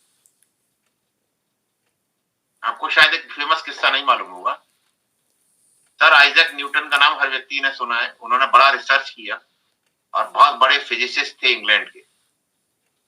एक बार उन्हें इंग्लैंड की बड़ी यूनिवर्सिटी, शायद कैम्ब्रिज ही थी, जिसमें पढ़ाने का अवसर दिया गया। आपको पता है उनकी रेटिंग सबसे खराब थी पढ़ाने में। स्टूडेंट्स ने कहा ये कुछ नहीं समझा पाते। तो अच्छा ज्ञान होने का ये नहीं कि आप अच्छे शिक्षक भी हैं, दोनों अलग अलग विधाएं हैं। तो पब्लिकेशन बड़ा हो जाने से जरूरी नहीं कि कंटेंट भी बहुत बढ़िया हो।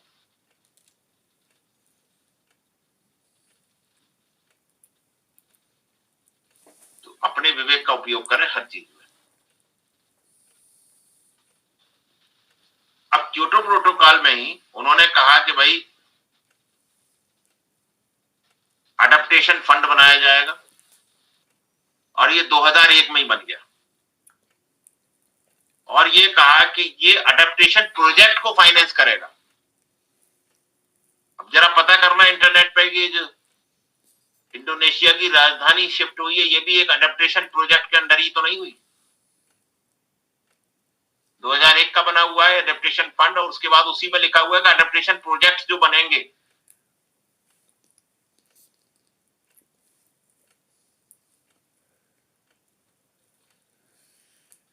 और विशेषतः उन कंट्रीज में प्रोग्राम चलाएगा जो कंट्री सबसे ज्यादा वनरेबल है क्लाइमेट चेंज वाले कोरोना के होने के। क्लाइमेट चेंज का कोरोना किन कंट्रीज को सबसे पहले होगा, उनमें सबसे पहले ही अडेप्टेशन प्रोजेक्ट चलेंगे। तो अभी बताया कि इंडोनेशिया में सबसे ज्यादा वनरेबल था इंडोनेशिया, वहां कैपिटल शिफ्ट की गई है। तो एक तरह से अडेप्टेशन प्रोजेक्ट ही है। क्लियर हुआ या नहीं हुआ? बिल्कुल सर। जी सर। जी सर। प्लस क्योटो प्रोटोकॉल में ये कहा गया कि बाइंडिंग तो है, लेकिन भैया अपनी अपनी मैकेनिज्म, हर कंट्री अलग अलग रहेगा, जैसे कि अभी इन्होंने पढ़ के बताया था, हर कंट्री स्वतंत्र है। तो इसी को कहा गया फ्लेक्सिबिलिटी मैकेनिज्म्स। फ्लेक्सिबल है, एक योजना नहीं है। अब बहुत सारी flexibility mechanism, number of options, वो भी मैं भी आपको बताऊंगा। वीडियो ऑन कर लीजिए, नूतन, प्रतीक्षा, हरिओम, हराहुल, आपके सबके वीडियो होगा।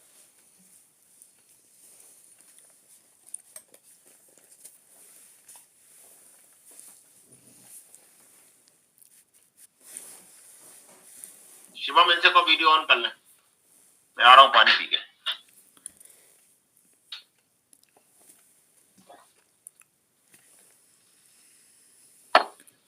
दो तीन मिनट बाद आऊंगा, तब तक इसे डिस्कस करो।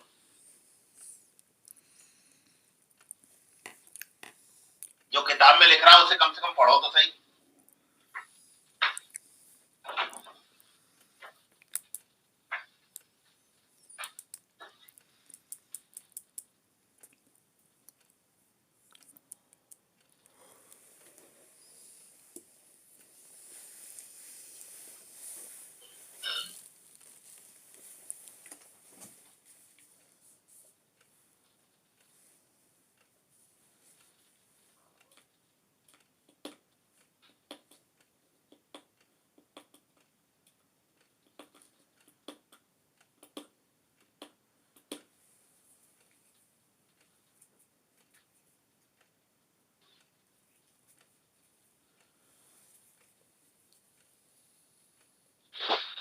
शिव भैया हाँ दादा। इसमें एक बात लिख रही है, तुमने पढ़ी होगी, CO2 को हटाकर और खाने के चूल्हों के डिजाइन में परिवर्तन कर इसे पूरा किया जा सकता है। चूल्हे में क्या परिवर्तन होगा? गैस से जलाओ।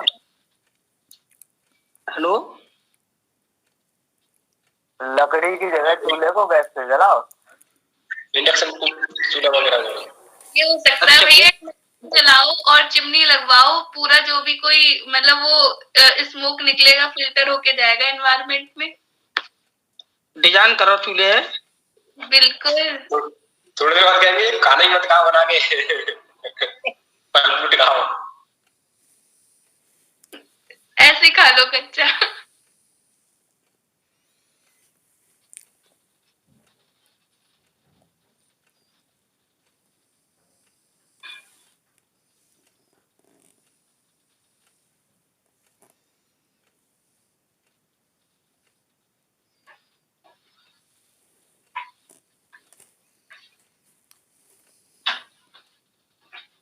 हाँ भाई, क्या रहा?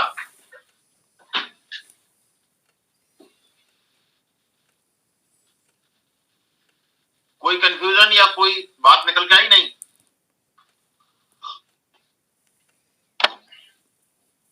नहीं सर। फ्लेक्सिबिलिटी मैकेनिज्म में पढ़ने से पहले हम ये जानेंगे कि देशों को 3 हिसाब से डिवाइड किया गया था, उनमें क्या अंतर है? Annexure 1, annexure 2, annexure B, annexure A. क्या कोई अंतर बताएगा? हाँ सर बिल्कुल।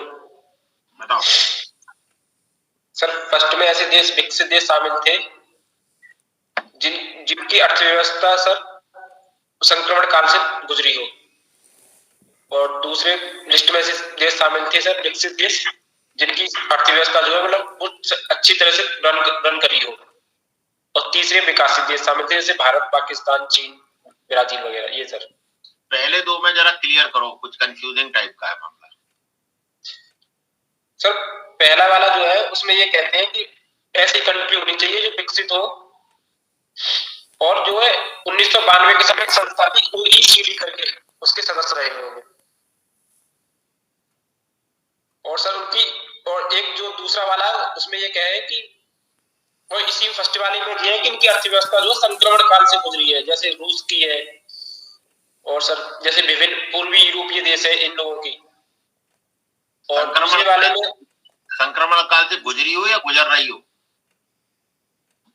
गुजर रही थी सर, मतलब उस टाइम कर रही थी। उस टाइम में बेसलाइन ईयर क्या था? मतलब किस ईयर में गुजर रही थी, किस डिकेड में गुजर रही थी?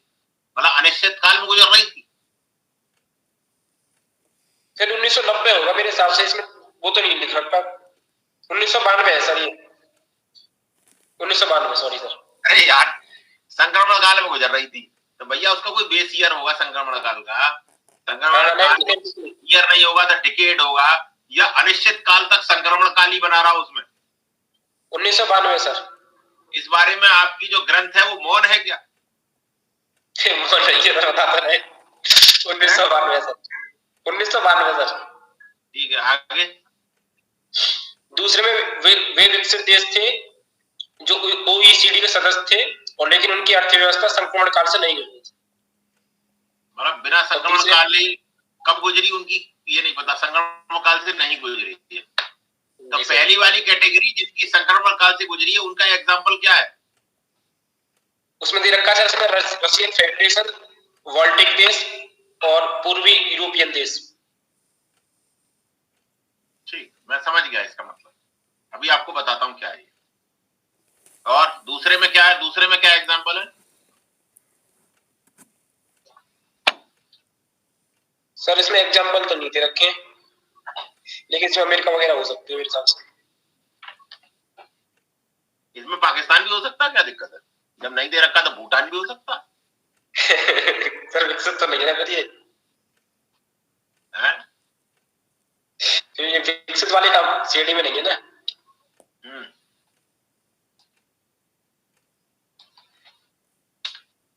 आगे अगला। सर तीसरे में है ऐसे विकासशील देश जिनका जलवायु परिवर्तन में सर्वाधिक प्रतिकूल प्रभाव पड़ता है, वो आएंगे देश।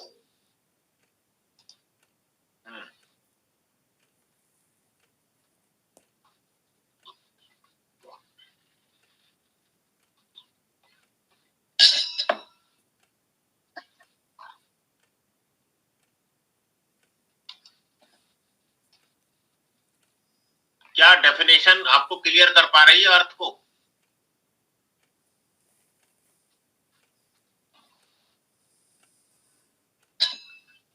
और एनेक्सर 1 एनेक्सर 2 हो गया, एनेक्सर बी कौन सी है? नहीं दे रखा? नहीं सर, नहीं दे रखा एनेक्सर बी। Very good. और नॉन एनेक्सर 1 कंट्री कौन से है? नॉन एनेक्सर, एनेक्सर तो हो गए, नॉन एनेक्सर कंट्री कौन से है?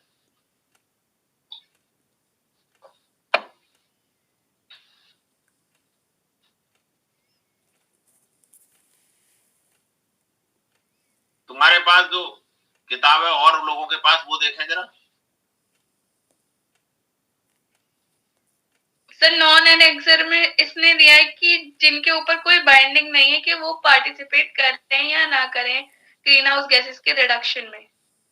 मतलब तुम रहो ना रहो कोई फर्क नहीं है। नॉन एनेक्सर 1 एग्जांपल क्या है? सर एग्जांपल तो मिसिंग है, बस ये लिखा है लीस्ट डेवलप्ड नेशन। वो तो एलडीसी अलग कैटेगरी है। नॉन एनेक्सर 1 में आते हैं चाइना और इंडिया।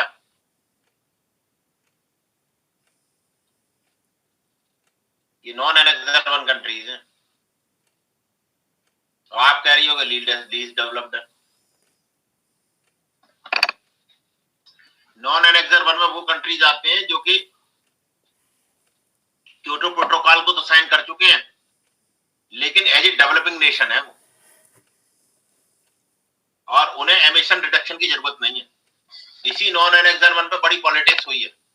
कनाडा ने ये कहा कि नॉन एनेक्सर 1 ही बहुत ज्यादा कर रहे हैं और हम नहीं करेंगे बिल्कुल पालन इसका, जब तक ये नहीं करेंगे।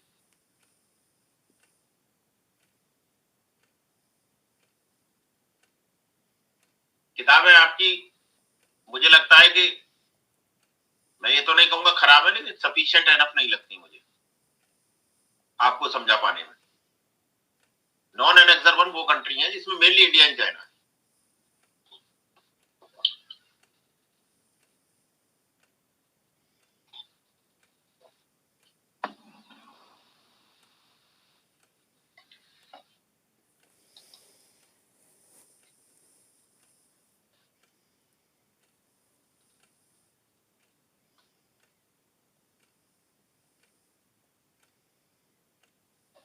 और इंटरनेशनल एनर्जी एजेंसी है, आपको पता ही होगा, उसने ये कहा कि चाइना तो 2009-10 में ही यूएस को ओवर पावर कर गया है ग्रीन हाउस गैसेस के एमिशन में। तो इन पर क्यों नहीं लागू होने चाहिए?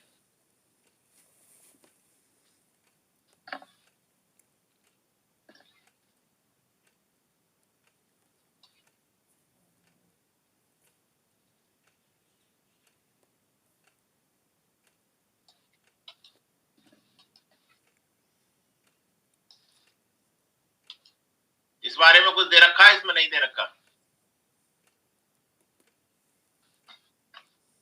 नहीं सर, इसमें तो नहीं है बुक में।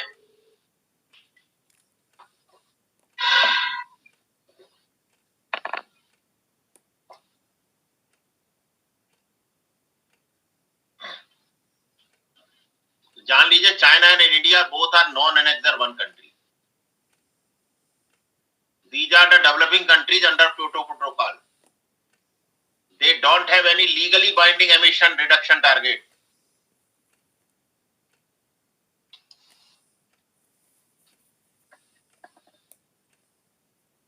'97 में इनके सामने कुछ नहीं रखा गया था।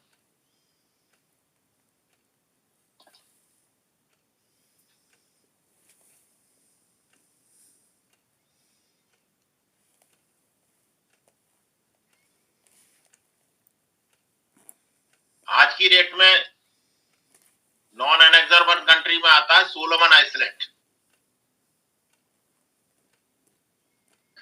मैंने आपसे कहा था ना एक दिन मैं इसकी पूरी क्लास लूंगा जिसमें आपको मैं इसकी पॉलिटिक्स समझाऊंगा।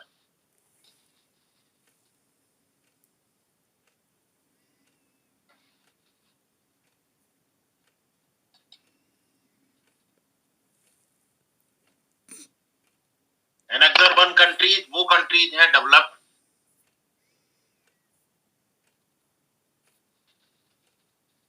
नंबर एक तो डेवलप्ड हो और process of transition to market economy हो। ध्यान से समझो इस शब्द को, process of transition to market economy. अब जरा अपनी किताब में पढ़ना, उसमें क्या डेफिनेशन लिख रखी है?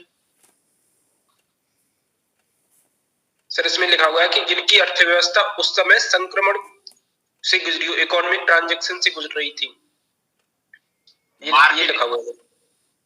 क्या लिखा मुझे नहीं मालूम, लेकिन एक चीज जान लीजिए, एनेक्सर वन कंट्रीज कौन से हैं? एनेक्सर वन कंट्रीज वो है जो नंबर एक तो डेवलप्ड है लेकिन undergoing the process of transition to market economy. इसमें मूल रूप से वो कंट्री आएंगे जो सेकेंड वर्ल्ड वॉर के समय में कम्युनिस्ट थे, जिनके मार्केट नहीं खुले थे, स्टेट ओनरशिप थी हर चीज की। उनमें मेजॉरिटी में रशिया, यूएसएसआर, और जब सेकेंड वर्ल्ड वॉर खत्म हुआ तो सबसे ज्यादा स्टालिन का फोकस इस बात पे था, एक तरफ से नाजी जर्मनी पर कब्जा करने के लिए अमेरिका, फ्रांस, इंडिया, इंग्लैंड, इन सब की सेना उन्होंने वेस्ट की तरफ से यूरोप पर की हमला किया, जिसे डी डे कहा जाता है। रशियन आर्मी ने नाजी आर्मी को मास्को की दौड़ से खदेड़ना शुरू किया और उन्होंने ईस्ट की तरफ से कंप्रेस किया। यूरोप के नक्शे को जब आप देखेंगे, जब आप कैलरिस, जहां पहला हमला हुआ था ओमेहा बीच पे डी डे में, वहां से आप देखेंगे फ्रांस से, तो फ्रांस और इधर मास्को रख लीजिए और यूं करके हाथ चलाइए अपना। लेफ्ट वाला हाथ मानिए कि ये अमेरिका की आर्मी और यूके की आर्मी और फ्रांस की आर्मी है जो नाजी जर्मनी पर कब्जा करने के लिए आ रही है, और ये आर्मी रशिया की है, और अल्टीमेटली बर्लिन को जीता था रशियन आर्मी ने। सेकेंड वर्ल्ड वॉर में सबसे ज्यादा ब्रेवरी रशियन आर्मी ने दिखाई थी। इस बीच में जितने कंट्री इन सेनाओं के हिस्से में आए वो बन गए ईस्टर्न ब्लॉक और वो बन गया वेस्टर्न ब्लॉक। उनमें व्यवस्था लागू कर दी गई मार्केट इकोनॉमी की, कैपिटलिज्म, और इनमें स्टालिन का सपना था, लेनिन का सपना था कि इनमें कम्युनिस्ट ब्लॉक रहेगा ये। तो उन्होंने ये कहा कि ये वो है जो कम्युनिज्म था, वहां कैपिटलिज्म था, लेकिन इंडस्ट्रियलाइजेशन दोनों में था। तो इंडस्ट्रियलाइज तो वो है, लेकिन रशिया का डिसइंटीग्रेशन अभी 1991 में हुआ है और बर्लिन की दीवार गिरी है 1989 में। तो ये जो ईस्टर्न ब्लॉक वाले कंट्रीज हैं, यूगोस्लाविया, बोस्निया, सर्बिया, टर्की से इधर वाले हैं यूरोप में, इन कंट्रीज में मार्केट इकोनॉमी नहीं खुली है अभी। मार्केट वही धीरे धीरे जैसे हिंदुस्तान की खुल रही है ऐसे इनकी खुल रही है। तो इनकी मार्केट इकोनॉमी ट्रांजिशन फेज में है। तो ये कंट्रीज है, जबकि UK, France, West Germany, East Germany नहीं भाई, 89 से पहले तो वेस्ट और ईस्ट जर्मनी अलग अलग थे, दो कंट्री थे जर्मनी में। फ्रांस, इटली, यूके, ये जो वेस्ट वाला पोर्शन है, डेनमार्क, नीदरलैंड, स्विट्जरलैंड और यूएसए, ये डेवलप्ड थे पूरी तरह से, लेकिन इनकी इकोनॉमी इन ट्रांजिशन नहीं थी। क्यों? कौन सी इकोनॉमी ट्रांजिशन? संक्रमण काल काय का? कोरोना का संक्रमण काल या हैजे का संक्रमण काल? काय का संक्रमण काल? संक्रमण काल मार्केट को खोलने का, मार्केट इकोनॉमी, जैसे आपके यहां भी अब तो मार्केट पूरा खुल गया आपका ऑलमोस्ट। सन 90 से लेकर के 2010 तक का पीरियड क्या रहा है? ट्रांजिशन पीरियड रहा है। मार्केट धीरे धीरे खुला है, विदेशी कंपनियां धीरे धीरे आई। तो ये वो कंट्रीज हैं एनेक्सर 1 वाले जो इकोनॉमी इन ट्रांजिशन, EIT जिन्हें कहते हैं, यानी मार्केट इकोनॉमी से मतलब है। क्लियर हुआ कंसेप्ट? दुनिया को अब कई हिस्सों में डिवाइड किया उन्होंने। Yes sir. डेवलप्ड को भी 2 हिस्सों में कर दिया। एक वो जो सेकेंड वर्ल्ड वॉर के बाद जिन्होंने वेस्टर्न ब्लॉक बना दिया, और उसका अगुवा कर रहा था USA, और एक जो ईस्टर्न ब्लॉक और जिसका अगुवाई कर रहा था रशिया, USSR। तो इसी पीरियड में जब ये लागू किया गया तभी USSR टूटा है। तो USSR को ये कहा गया कि डेवलप्ड है, ऑल्दो बोथ आर डेवलप्ड, लेकिन इकोनॉमी इन ट्रांजिशन है, यानी कम्युनिज्म से ये कैपिटलिज्म की तरफ धीरे धीरे शिफ्ट कर रहा है।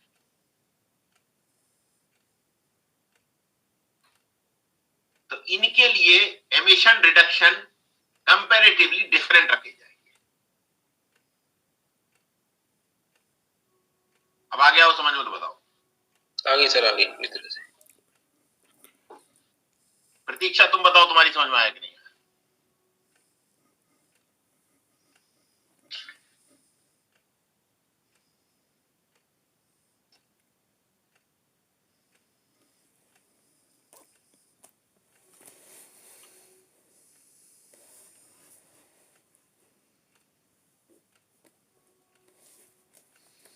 क्या समझ में आया?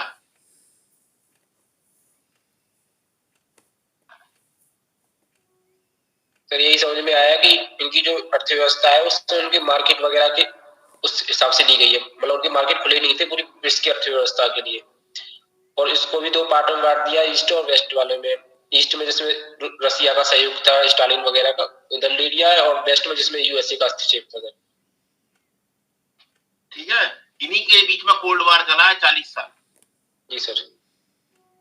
एक तरफ रशिया था और दूसरी तरफ USA था। कुछ उसके पिछलग्गू नेशन थे, कुछ उसके पिछलग्गू नेशन थे।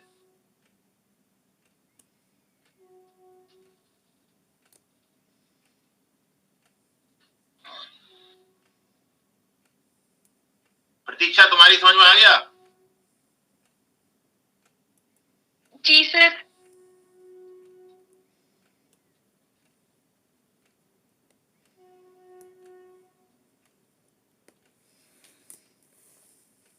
दूसरे कंट्री बनाए एनेक्सर सेकंड कंट्री, वो आपकी पुस्तक में क्या लिखा हुआ है जरा पढ़े। सर इसमें ये लिखा हुआ है कि इसके अंतर्गत वे देश आते हैं जो OECD के सदस्य तो है, लेकिन उनकी अर्थव्यवस्था संक्रमण काल से नहीं गुजरी है। भैया इसमें वो कंट्री है, वही अमेरिका वाले, जिनके बारे में यह कहा गया कि these parties are required to provide financial assistance. ये अमेरिका और फ्रांस और UK वाले वेस्टर्न ब्लॉक प्लस US वाले कंट्री हैं सारे।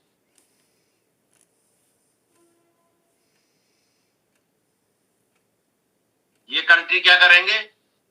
प्रोवाइड करेंगे फाइनेंशियल असिस्टेंस और टेक्निकल सपोर्ट भी देंगे। किन्हें देंगे? ईस्टर्न ब्लॉक और रशिया वाले कंट्रीज को जो इकोनॉमी इन ट्रांजिशन है, नंबर 1, और नंबर 2 पे देंगे डेवलपिंग कंट्रीज को।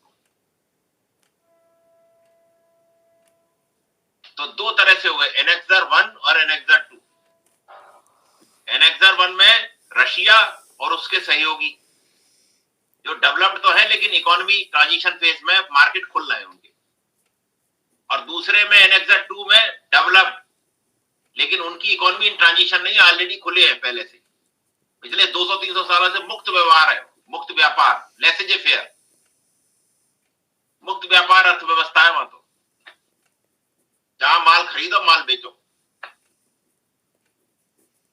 इन्होंने तो इतनी आसानी से दी भी नहीं होगी सर, फिर राजनीतिक दुश्मनी है इन लोगों की। तो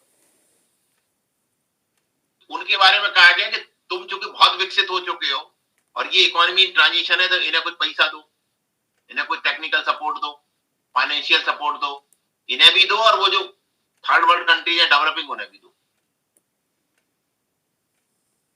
और नहीं देते तो ये तो फॉसिल फ्यूल जला ही रहे दे देना।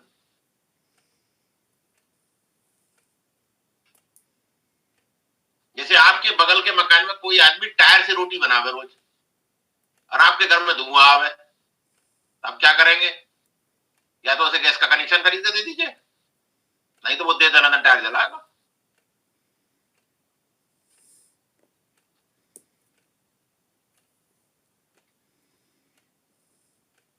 रोज जूता चप्पल जलाएगा, उसमें खरीद ले आएगा, उसके घर वाले ले आएंगे खरीद कर, उन्हें जलाएंगे।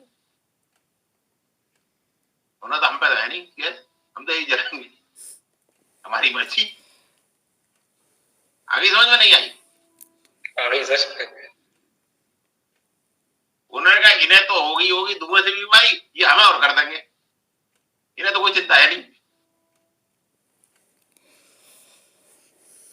इकोनॉमी ट्रांजिशन से जो वाले थे उन्होंने कहा हमें कोई चिंता नहीं है ढीले भर की, हम तो ऐसे ही फॉसिल फ्यूल जलाएंगे, हमारी मर्जी, हमारा देश हमारा फ्यूल जला। तो उन्होंने कहा भैया इन्हें रोको, ये पूरा कोयला जलाई दे रहे। और डेवलपमेंट वाले तो कह रहे हम तो अभी विकसित ही नहीं हुए, यहाँ तो रोटी खाने को नहीं है।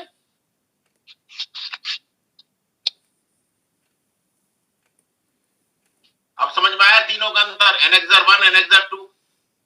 आ गया सर। जी सर। सर ठीक है। और नॉन एनेक्सर 1 में? जी सर।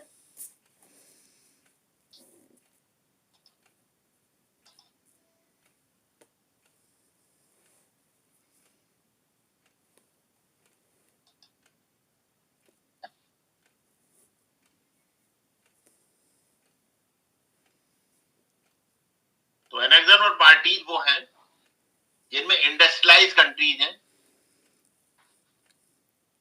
जो मोटा मोटा 1992 तक ओईसीडी के मेंबर रहे।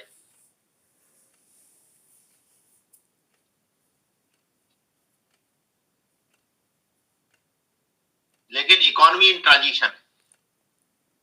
और देखो इनमें सारे कंट्री वही हैं, बाल्टिक सी के आसपास के होंगे, बाल्टिक स्टेट्स, रशियन फेडरेशन होगा इसमें, और ईस्टर्न यूरोपियन कंट्री होंगे। और ओईसीडी के तो सब मेंबर थे ही थे एक जमाने में। तो इकोनॉमिक कॉर्पोरेशन का है, वो कोई पॉलिटिकल ऑर्गेनाइजेशन नहीं है बहुत बड़ा। एनेक्सर सेकंड में कौन सा है? पार्टीज जो है वो ओईसीडी के मेंबर तो हो ही होंगी, पहले वाला ग्रुप तो होगा ही होगा, डेवलप्ड तो होंगे ही होंगे, बट इकोनॉमी इन ट्रांजिशन नहीं है। इनमें कौन से हैं? वही अमेरिका और उसके साथ के जो है वो कंट्रीज। ऐसा मोटा मोटा समझ लो, यूक्रेन को जो अखाड़ा बनाया हुआ है वो एक तरफ तो एनेक्सर 1 कंट्रीज ने बना रखा है, एक तरफ एनेक्सर 2 वालों ने बना रखा है। एनेक्सर 2 वाले कंट्री जो है वो माल दे रहे हैं वहां दनादन, कोई नया टैंक ले आता है, कोई हवाई जहाज दे जाता है, लड़ वो एनेक्सर 2 वाले हैं सारे। कोई उनका मंत्री पहुंच जाता है, किसी के प्रेसिडेंट वार जोन में ही पहुंच जाते हैं कि लोग गिराओ मिसाइल, मुझ पर गिराओ, मैं देखता हूं कौन सी मिसाइल आगे गिरती है। और एनेक्सर 1 वाले कौन से हैं? जो ये कह रहे हैं कि ये एनेक्सर 2 इतने पास न चले आवे जो हमारे देश की संप्रभुता को खतरा हो। वीडियो ऑन कर लीजिए, आपको शायद मालूम नहीं होगा कि जब नाजी आर्मी ने हमला किया ना, तो रशिया के बारे में लोगों को बड़ी गलतफहमियां रही हैं दुनिया में। रशिया का बहुत बड़ा नाजी आर्मी को यह अंदाज था कि रशिया के पास लगभग 30 लाख के आसपास सैनिक हैं, 35 लाख के आसपास। उन्होंने रशियन जून 41 में जब हमला किया तो रशिया को 3 हिस्सों में बांटा उन्होंने आर्मी को। एक यूक्रेन पर कब्जा करने के लिए, कोई हिटलर ये चाहता था कि ये यूक्रेन वाला रीजन जर्मनी में मिला दिया जाए। हिटलर का सपना ये था, अपना सपना मनी मनी वाला, कि जो पोजीशन इंग्लैंड के लिए भारत की है, इंग्लैंड के लोग यहाँ आते हैं, आराम से मलाई चरते हैं, भाग जाते हैं और मलाई ले भी जाते हैं संग में। वही यूक्रेन की मलाई जर्मनी खाएगी, क्योंकि यूक्रेन में ज्योग्राफी में आपने पढ़ा होगा, घास के मैदान है, स्टेपीज जिन्हें कहा जाता है। घास के मैदान का मतलब ये नहीं वो जो घोड़े वाली घास है, जब गांव की घास समझ बैठो उसे। घास का मतलब उसमें सबसे ज्यादा गेहूं होता है, गेहूं भी घासी है। यूक्रेन में बहुत गेहूं होता है। तो उसने ये कहा कि भाई ये जो कंट्री है यूक्रेन वाला, इसे कब्जा लो, ताकि जर्मनों की जो पॉपुलेशन बढ़ रही है इन्हें उठा के एक शहर वहां बसा देंगे, वहां प्लॉटिंग कर देंगे। कब्जा करने के बाद एक आर्मी भेजी उसने मॉस्को को कब्जा करने के लिए। उन्होंने कहा ये जो इंपॉर्टेंट इसका सिटी है और कैपिटल है, इसे कब्जा करो। तीसरी आर्मी उसने जानबूझ के भेजी, एक शहर है रशिया में जिसका नाम था स्टालिन के नाम पे, स्टालिनग्राद। स्टालिन वहां का प्रेसिडेंट था। हिटलर स्टालिन से बहुत चिढ़ता था, तो उन्होंने कहा इसके नाम का शहर है, इसे तो मुझे तबाह करना ही करना है। तो यूक्रेन की वो इंपॉर्टेंस थी। 3 साल तक रशिया में युद्ध हुआ, 41 से लेकर 44 तक। और स्टालिन ने कहा कि कम्युनिज्म बचे या ना बचे, मैं बचूं या ना बचूं। बल्कि एक बहुत फेमस किस्सा भी है स्टालिन का। स्टालिन का खुद का लड़का आर्मी में कर्नल था, तो उसके लड़के को हिटलर की नाजी आर्मी ने बंदी बना लिया था। और बंदी बनाने के बाद हिटलर के जो जनरल रोमेल था उस अभियान में, उसने ये कहा था, हिटलर की तरफ से ये कहा गया था कि भाई हमारे एक जनरल को तुमने बंदी बना रखा है, 2-3 जनरल्स को, तो अपना लड़का ले जाओ, जनरल हमारे छोड़ दो। आपको मालूम है स्टालिन ने क्या जवाब दिया? स्टालिन ने कहा कि मेरा लड़का तो कर्नल है केवल, और जनरल होता उससे 4 रैंक ऊपर। मैं अपने कर्नल लड़के के लिए हिटलर का जनरल नहीं छोड़ूंगा, कर्नल के बदले कर्नल। और हिटलर ने उसके लड़के को मरवा दिया।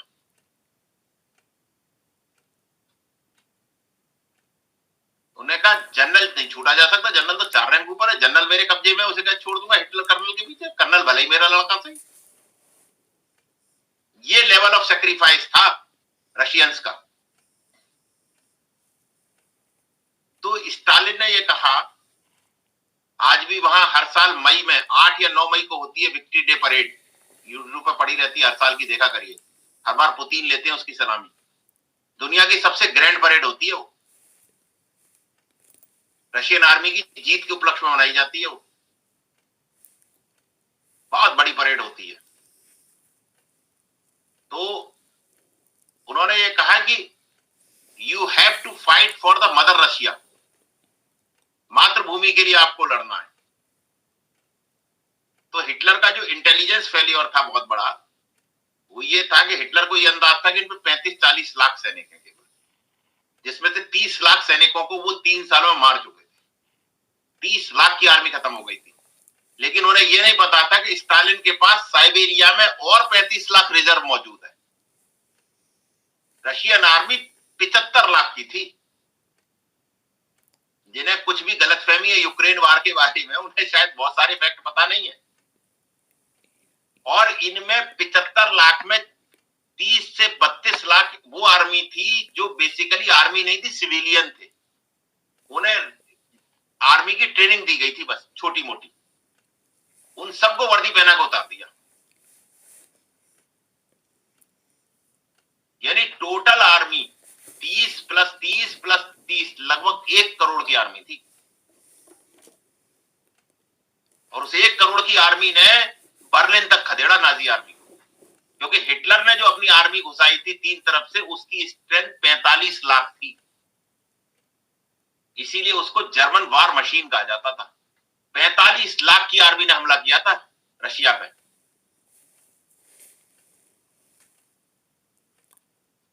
4.5 मिलियन।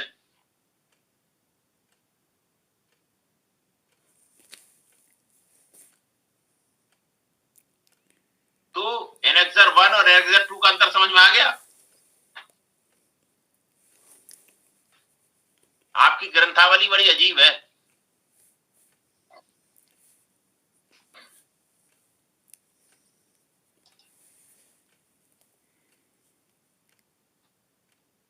तो एनेक्सर 2 में क्या है?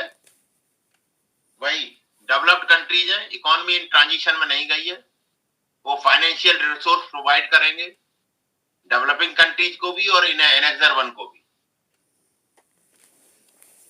हेल्प करेंगे उन्हें, ताकि वो एडवर्स इफेक्ट जो हो रहे हैं क्लाइमेट चेंज के उनका सामना कर सके। एडेप्टेशन फंड बनाएंगे। इन्हें इनका काम होगा हर प्रैक्टिकल सॉल्यूशन दें उसका। एनवायरमेंटल फ्रेंडली टेक्नोलॉजी का ट्रांसफर करेंगे एनेक्सर 1 वालों को और डेवलपिंग कंट्रीज को।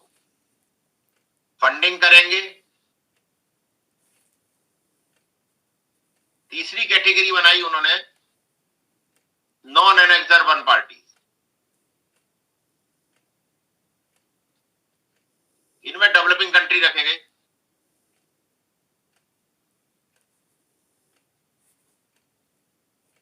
कुछ कंट्रीज इनमें से ऐसे छांटे गए जो कि बहुत वैल्यूएबल थे, जिन पे सीधे सीधे एडवर्स इंपैक्ट होने जा रहा था। अब बेचारा सोलोमन आइसलैंड जैसे बहुत सारे कंट्री हैं जिन पर सीधे इफेक्ट होने जा रहा था समुद्र तल बढ़ने का। तो ये इन्होंने इसमें रखे।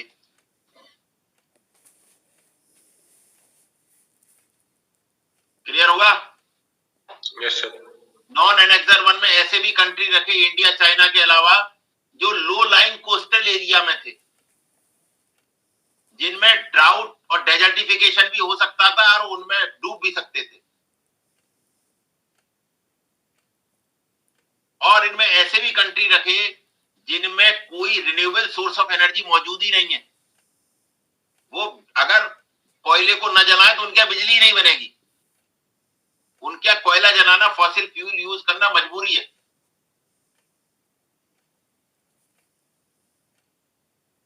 तो वो तो और जम के जलाएंगे।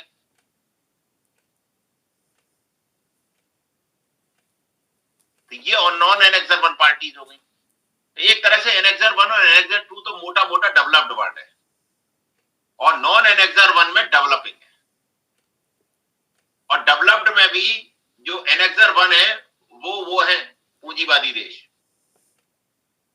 और नॉन एनेक्सर वो एनेक्सर 2 में जो है वो है जो डेवलप्ड है लेकिन साम्यवादी देश रहे एक जमाने, इकोनॉमी इन ट्रांजिशन है।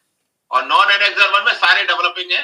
उनमें कोई तो ऐसा है जिसमें फॉसिल फ्यूल के अलावा कुछ नहीं है जलाने के लिए, कोई ऐसा है जो डूबा जा रहा है, कोई ऐसा है जिसमें सूखा पड़ी जा रही है, कोई ऐसा है जो डेवलपिंग है इंडिया एंड चाइना टाइप का। और एक चौथी कैटेगरी और बताई जो इन चारों तीनों में कहीं नहीं है और डेवलपमेंट भी नहीं है उनमें धेला, एलडीसी, लीस्ट डेवलप्ड कंट्रीज। उनसे कहा भैया तुम तो तमाशा देखो, कब से तुम अपनी तरफ से कोई खुरापात मत कर देना।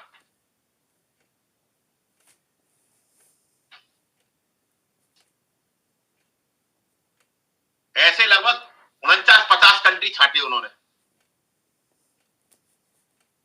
और उनसे कहा गया कि तुम्हें तो स्पेशल कंसिडरेशन दिया जाएगा और तुम्हें तो ये माना जाएगा कि तुम्हारी तो कैपेसिटी भी बहुत कम है, न क्लाइमेट चेंज का मिटिगेशन की, न अडेप्टेशन की। और ये कहा गया कि इनके लिए तो विशेष सेवा दी जाएगी अगर कुछ होगा तो। अब इंडोनेशिया एलडीसी में शामिल है मुझे नहीं मालूम, अगर एलडीसी में शामिल होगा तो जकार्ता की पूरी जो पैसा है शिफ्टिंग का वो इन्हें दिया होगा एनेक्सर 1 वालों ने।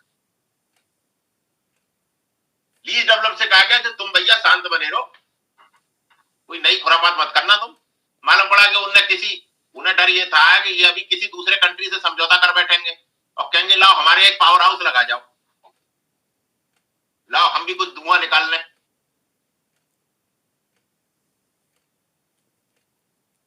और उनसे कहा डेवलप्ड वालों से कि इन्हें अगर जरूरत है तो इनके यहाँ सोलर मिशन लगाओ, इनके यहाँ कोई नया हाइड्रो पावर प्रोजेक्ट कर दो, कोई ऐसा प्रोजेक्ट कर दो जिससे कि फॉसिल फ्यूल न जले।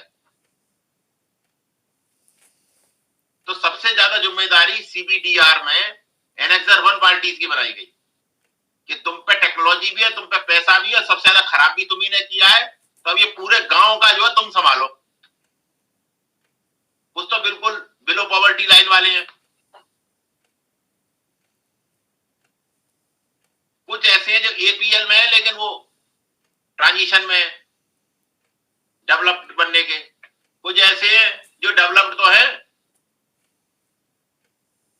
लेकिन ट्रांजिशन फेज में, किसमें, इकोनॉमी के मार्केट ओपन करने के। तो ये 4 कैटेगरी बनी। अब मुझे ये बताओ ये चारों समझ में आएंगे नहीं आएंगे? आ गई सर, आ गई। आगे सर।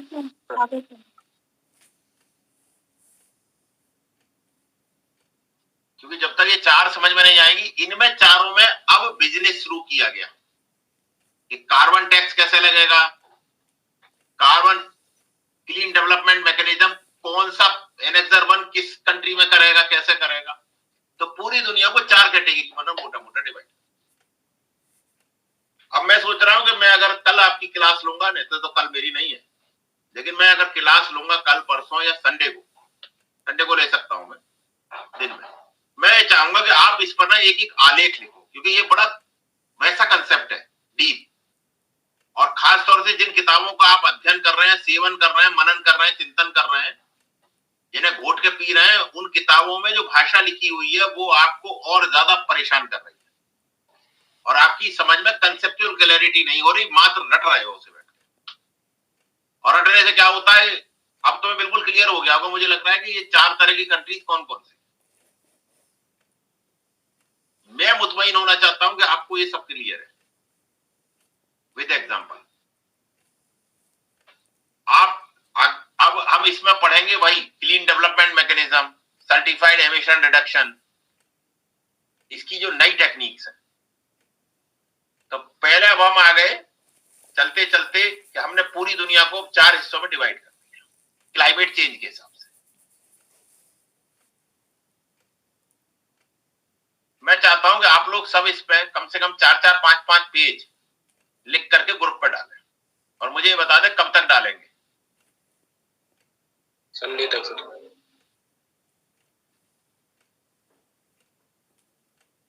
ताकि आपके दिमाग में जो भ्रम और जो धुंध है वो खत्म हो जाए।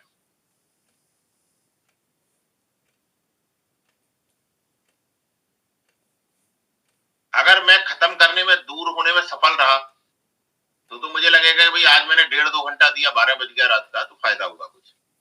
और अब भी वही पुरानी धुंध जमी हुई है, तो फिर इसके आगे का जो कंसेप्ट है वो इससे ज्यादा टिपिकल है,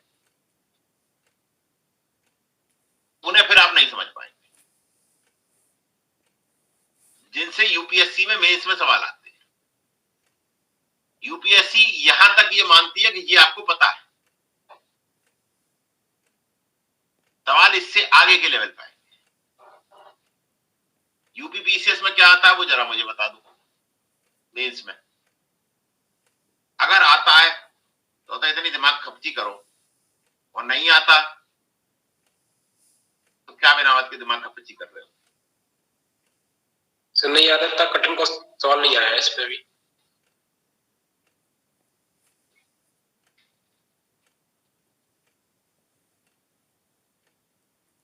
क्या सवाल आया है इस पे? कोई सवाल आया है इसी पे, क्लीन डेवलपमेंट मैकेनिज्म और इन सब पे कोई सवाल नहीं आया है कभी? नहीं सर, सीडीएम वगैरह पे नहीं है। नहीं। और ये जो एनेक्सर 1, एनेक्सर 2 डिफरेंस? नहीं सर, नहीं।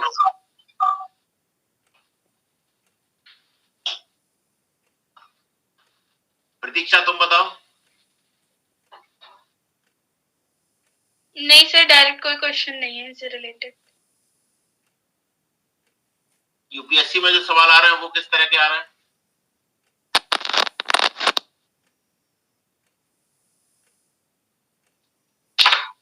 वो मैं आपको बता रहा हूँ सर, इसमें क्वेश्चन है।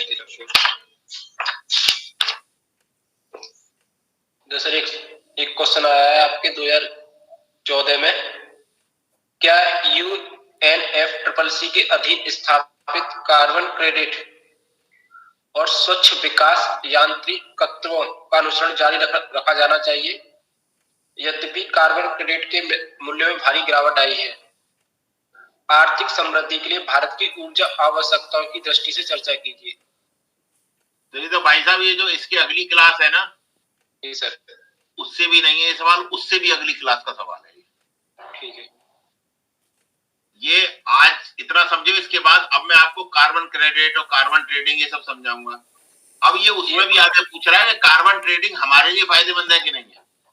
एक क्वेश्चन अभी आपने कराया उस पे आया है सर 2010 में, क्या UNFCCC के संदर्भ में एनेक्जर फर्स्ट और एनेक्जर सेकंड देशों के बीच निवेदन कीजिए। मतलब 2010 में ही पूछवा रहा है सवाल, और आप 2023 में भी इसका उत्तर नहीं जानते। ये तो ये कोई प्रसन्न होने की बात है, ये तो शोक मनाने की बात है कि 13 साल पहले पूछ लिया और 13 साल बाद भी आपको इसका अर्थ नहीं पता। सर कोई बताने वाला हो तो सही है, कोई बताने वाला हो सही से तो ठीक है। और ताज्जुब की बात ये है कि ये किताब भी 2022-22 की छपी होगी, 21 की। 11 वर्ष बाद इसमें भी ढंग से अंतर नहीं दे रखा है जिसपे सवाल आ चुका है। ये 2022 की है सर, अक्टूबर 2022 की बुक है। 12 वर्ष बाद किताब छपी है, उसमें भी इसका ढंग से उत्तर नहीं है। मतलब कि आप जान लीजिए कि नॉलेज का लेवल आज से 12 साल पुराना है आपका इस वक्त। आपकी स्थिति वही है कि आप जो है वो क्या नाम है, वो फुकनी की बंदूक बना के और स्टैंड गन का मुकाबला करने चले। 2010 में आया, अरे नहीं 2010 में आया, भेज दूंगा ग्रुप में। 2010 में इसलिए आया, 2008 तो इसका पहला वो शुरू हुआ था ना, कमिटमेंट पीरियड। अरे साइंस ये प्रावधान तो 97 में ही कर दिए गए। रशिया तब था इकोनॉमी इन ट्रांजिशन, आज तो रशिया पूरा डेवलप्ड हो गया। रशिया आ जाना चाहिए कायदे से एनेक्सर 1 में। ये 2008 से कंफ्यूज मत होइए, ये तो बेसिकली 97 में प्रोविजन कर दी गए, 95 96 में बने प्रोविजन। ये 30 साल पुराना कंसेप्ट है।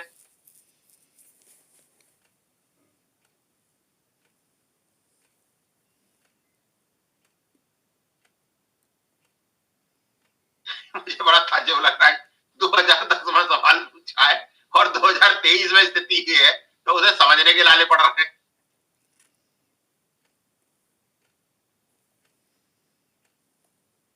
और कौन सा आया सर? एक आया है 2007 में, पर्यावरण एवं विकास पर संयुक्त राष्ट्र सम्मेलन पर लिखिए। इतना ही पूछा है। हाँ तो सिंपल सा है, पर्यावरण विकास पर संयुक्त राष्ट्र सम्मेलन वही होगा, वही क्या नाम है, रियो समिट। हाँ, एक 2012 में आया है सर, स्वच्छ विकास यांत्रिकत्व, वही है CDM वाला को, जैसा कि जलवायु परिवर्तन पर संयुक्त राष्ट्र फ्रेमवर्क समागम के अधीन प्रस्तुत किया गया है, संक्षेप में स्पष्ट कीजिए।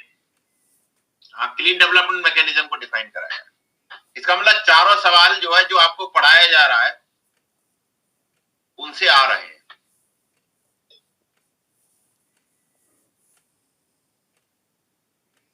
और लेकिन इसकी फ्रीक्वेंसी नहीं है, हर साल नहीं आ रहा है इसमें से।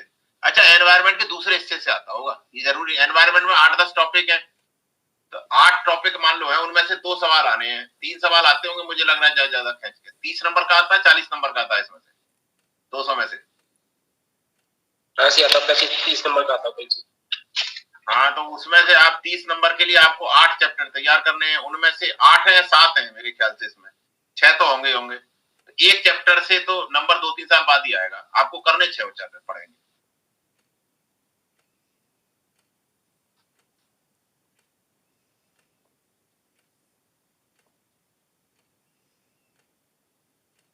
तो बताओ फिर अगले में आप लिख के देने को मेरे ख्याल से कर लेना चाहिए। मेरी अपनी ओपिनियन ये है कि इस पर कमांड आपका होना चाहिए। ग्रोइंग एनएक्स वाला लिख देंगे हैं, एनएक्स वाला हुआ उसको लिख देंगे सही से, कर लेंगे सर। और UNFCCC को भी लिख देंगे।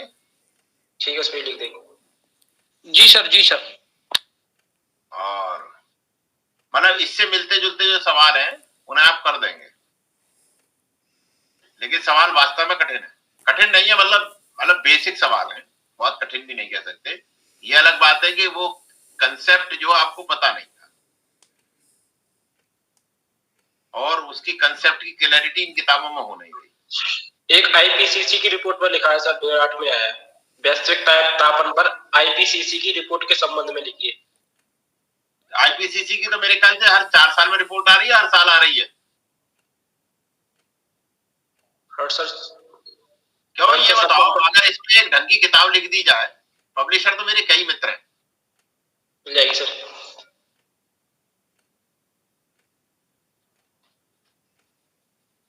झोला छाप किताब चल जाएगी। सर एक पीसीएस में आया है 2018 में क्वेश्चन, आर्थिक विकास और कार्बन उत्सर्जन के बीच संतुलन की समस्या पर टिप्पणी कीजिए। अरे भैया, कार्बन उत्सर्जन करोगे तभी तो आर्थिक विकास होगा, और वो कह रहे कार्बन उत्सर्जन मत करो, यही तो पूछ रहा हूं। तो आर्थिक विकास कहां से करें? कार्बन उत्सर्जन के बिना बिजली का बन नहीं, बिजली नहीं बन नहीं तो मशीन नहीं चल रही। तो आर्थिक विकास तब करें जब कार्बन उत्सर्जन हो।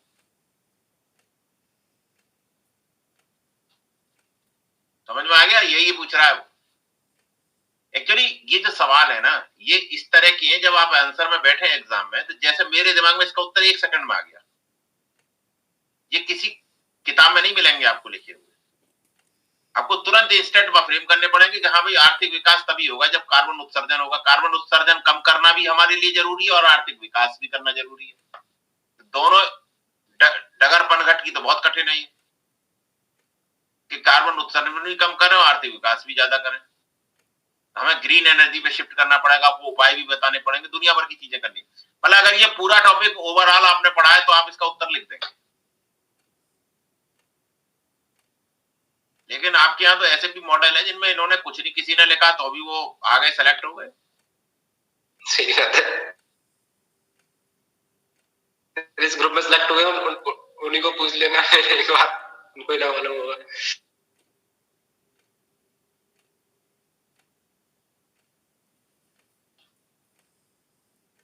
चलो क्या किया जाए, अब तो बताओ फिर। इसे आप संडे तक डाल दो तो मैं संडे को एक क्लास ले लूंगा इस पे, क्योंकि मैं ये चाह रहा हूँ, इसलिए लेना चाह रहा हूँ संडे को, बिकॉज कि ये आपकी तारतम्यता ना टूटे। नहीं तो आज मुझे कम से कम आधा पौन घंटा आपको ग्रिलिंग करने में लगा वो पुराने कंसेप्ट को, ये तारतम्यता टूट जाएगी।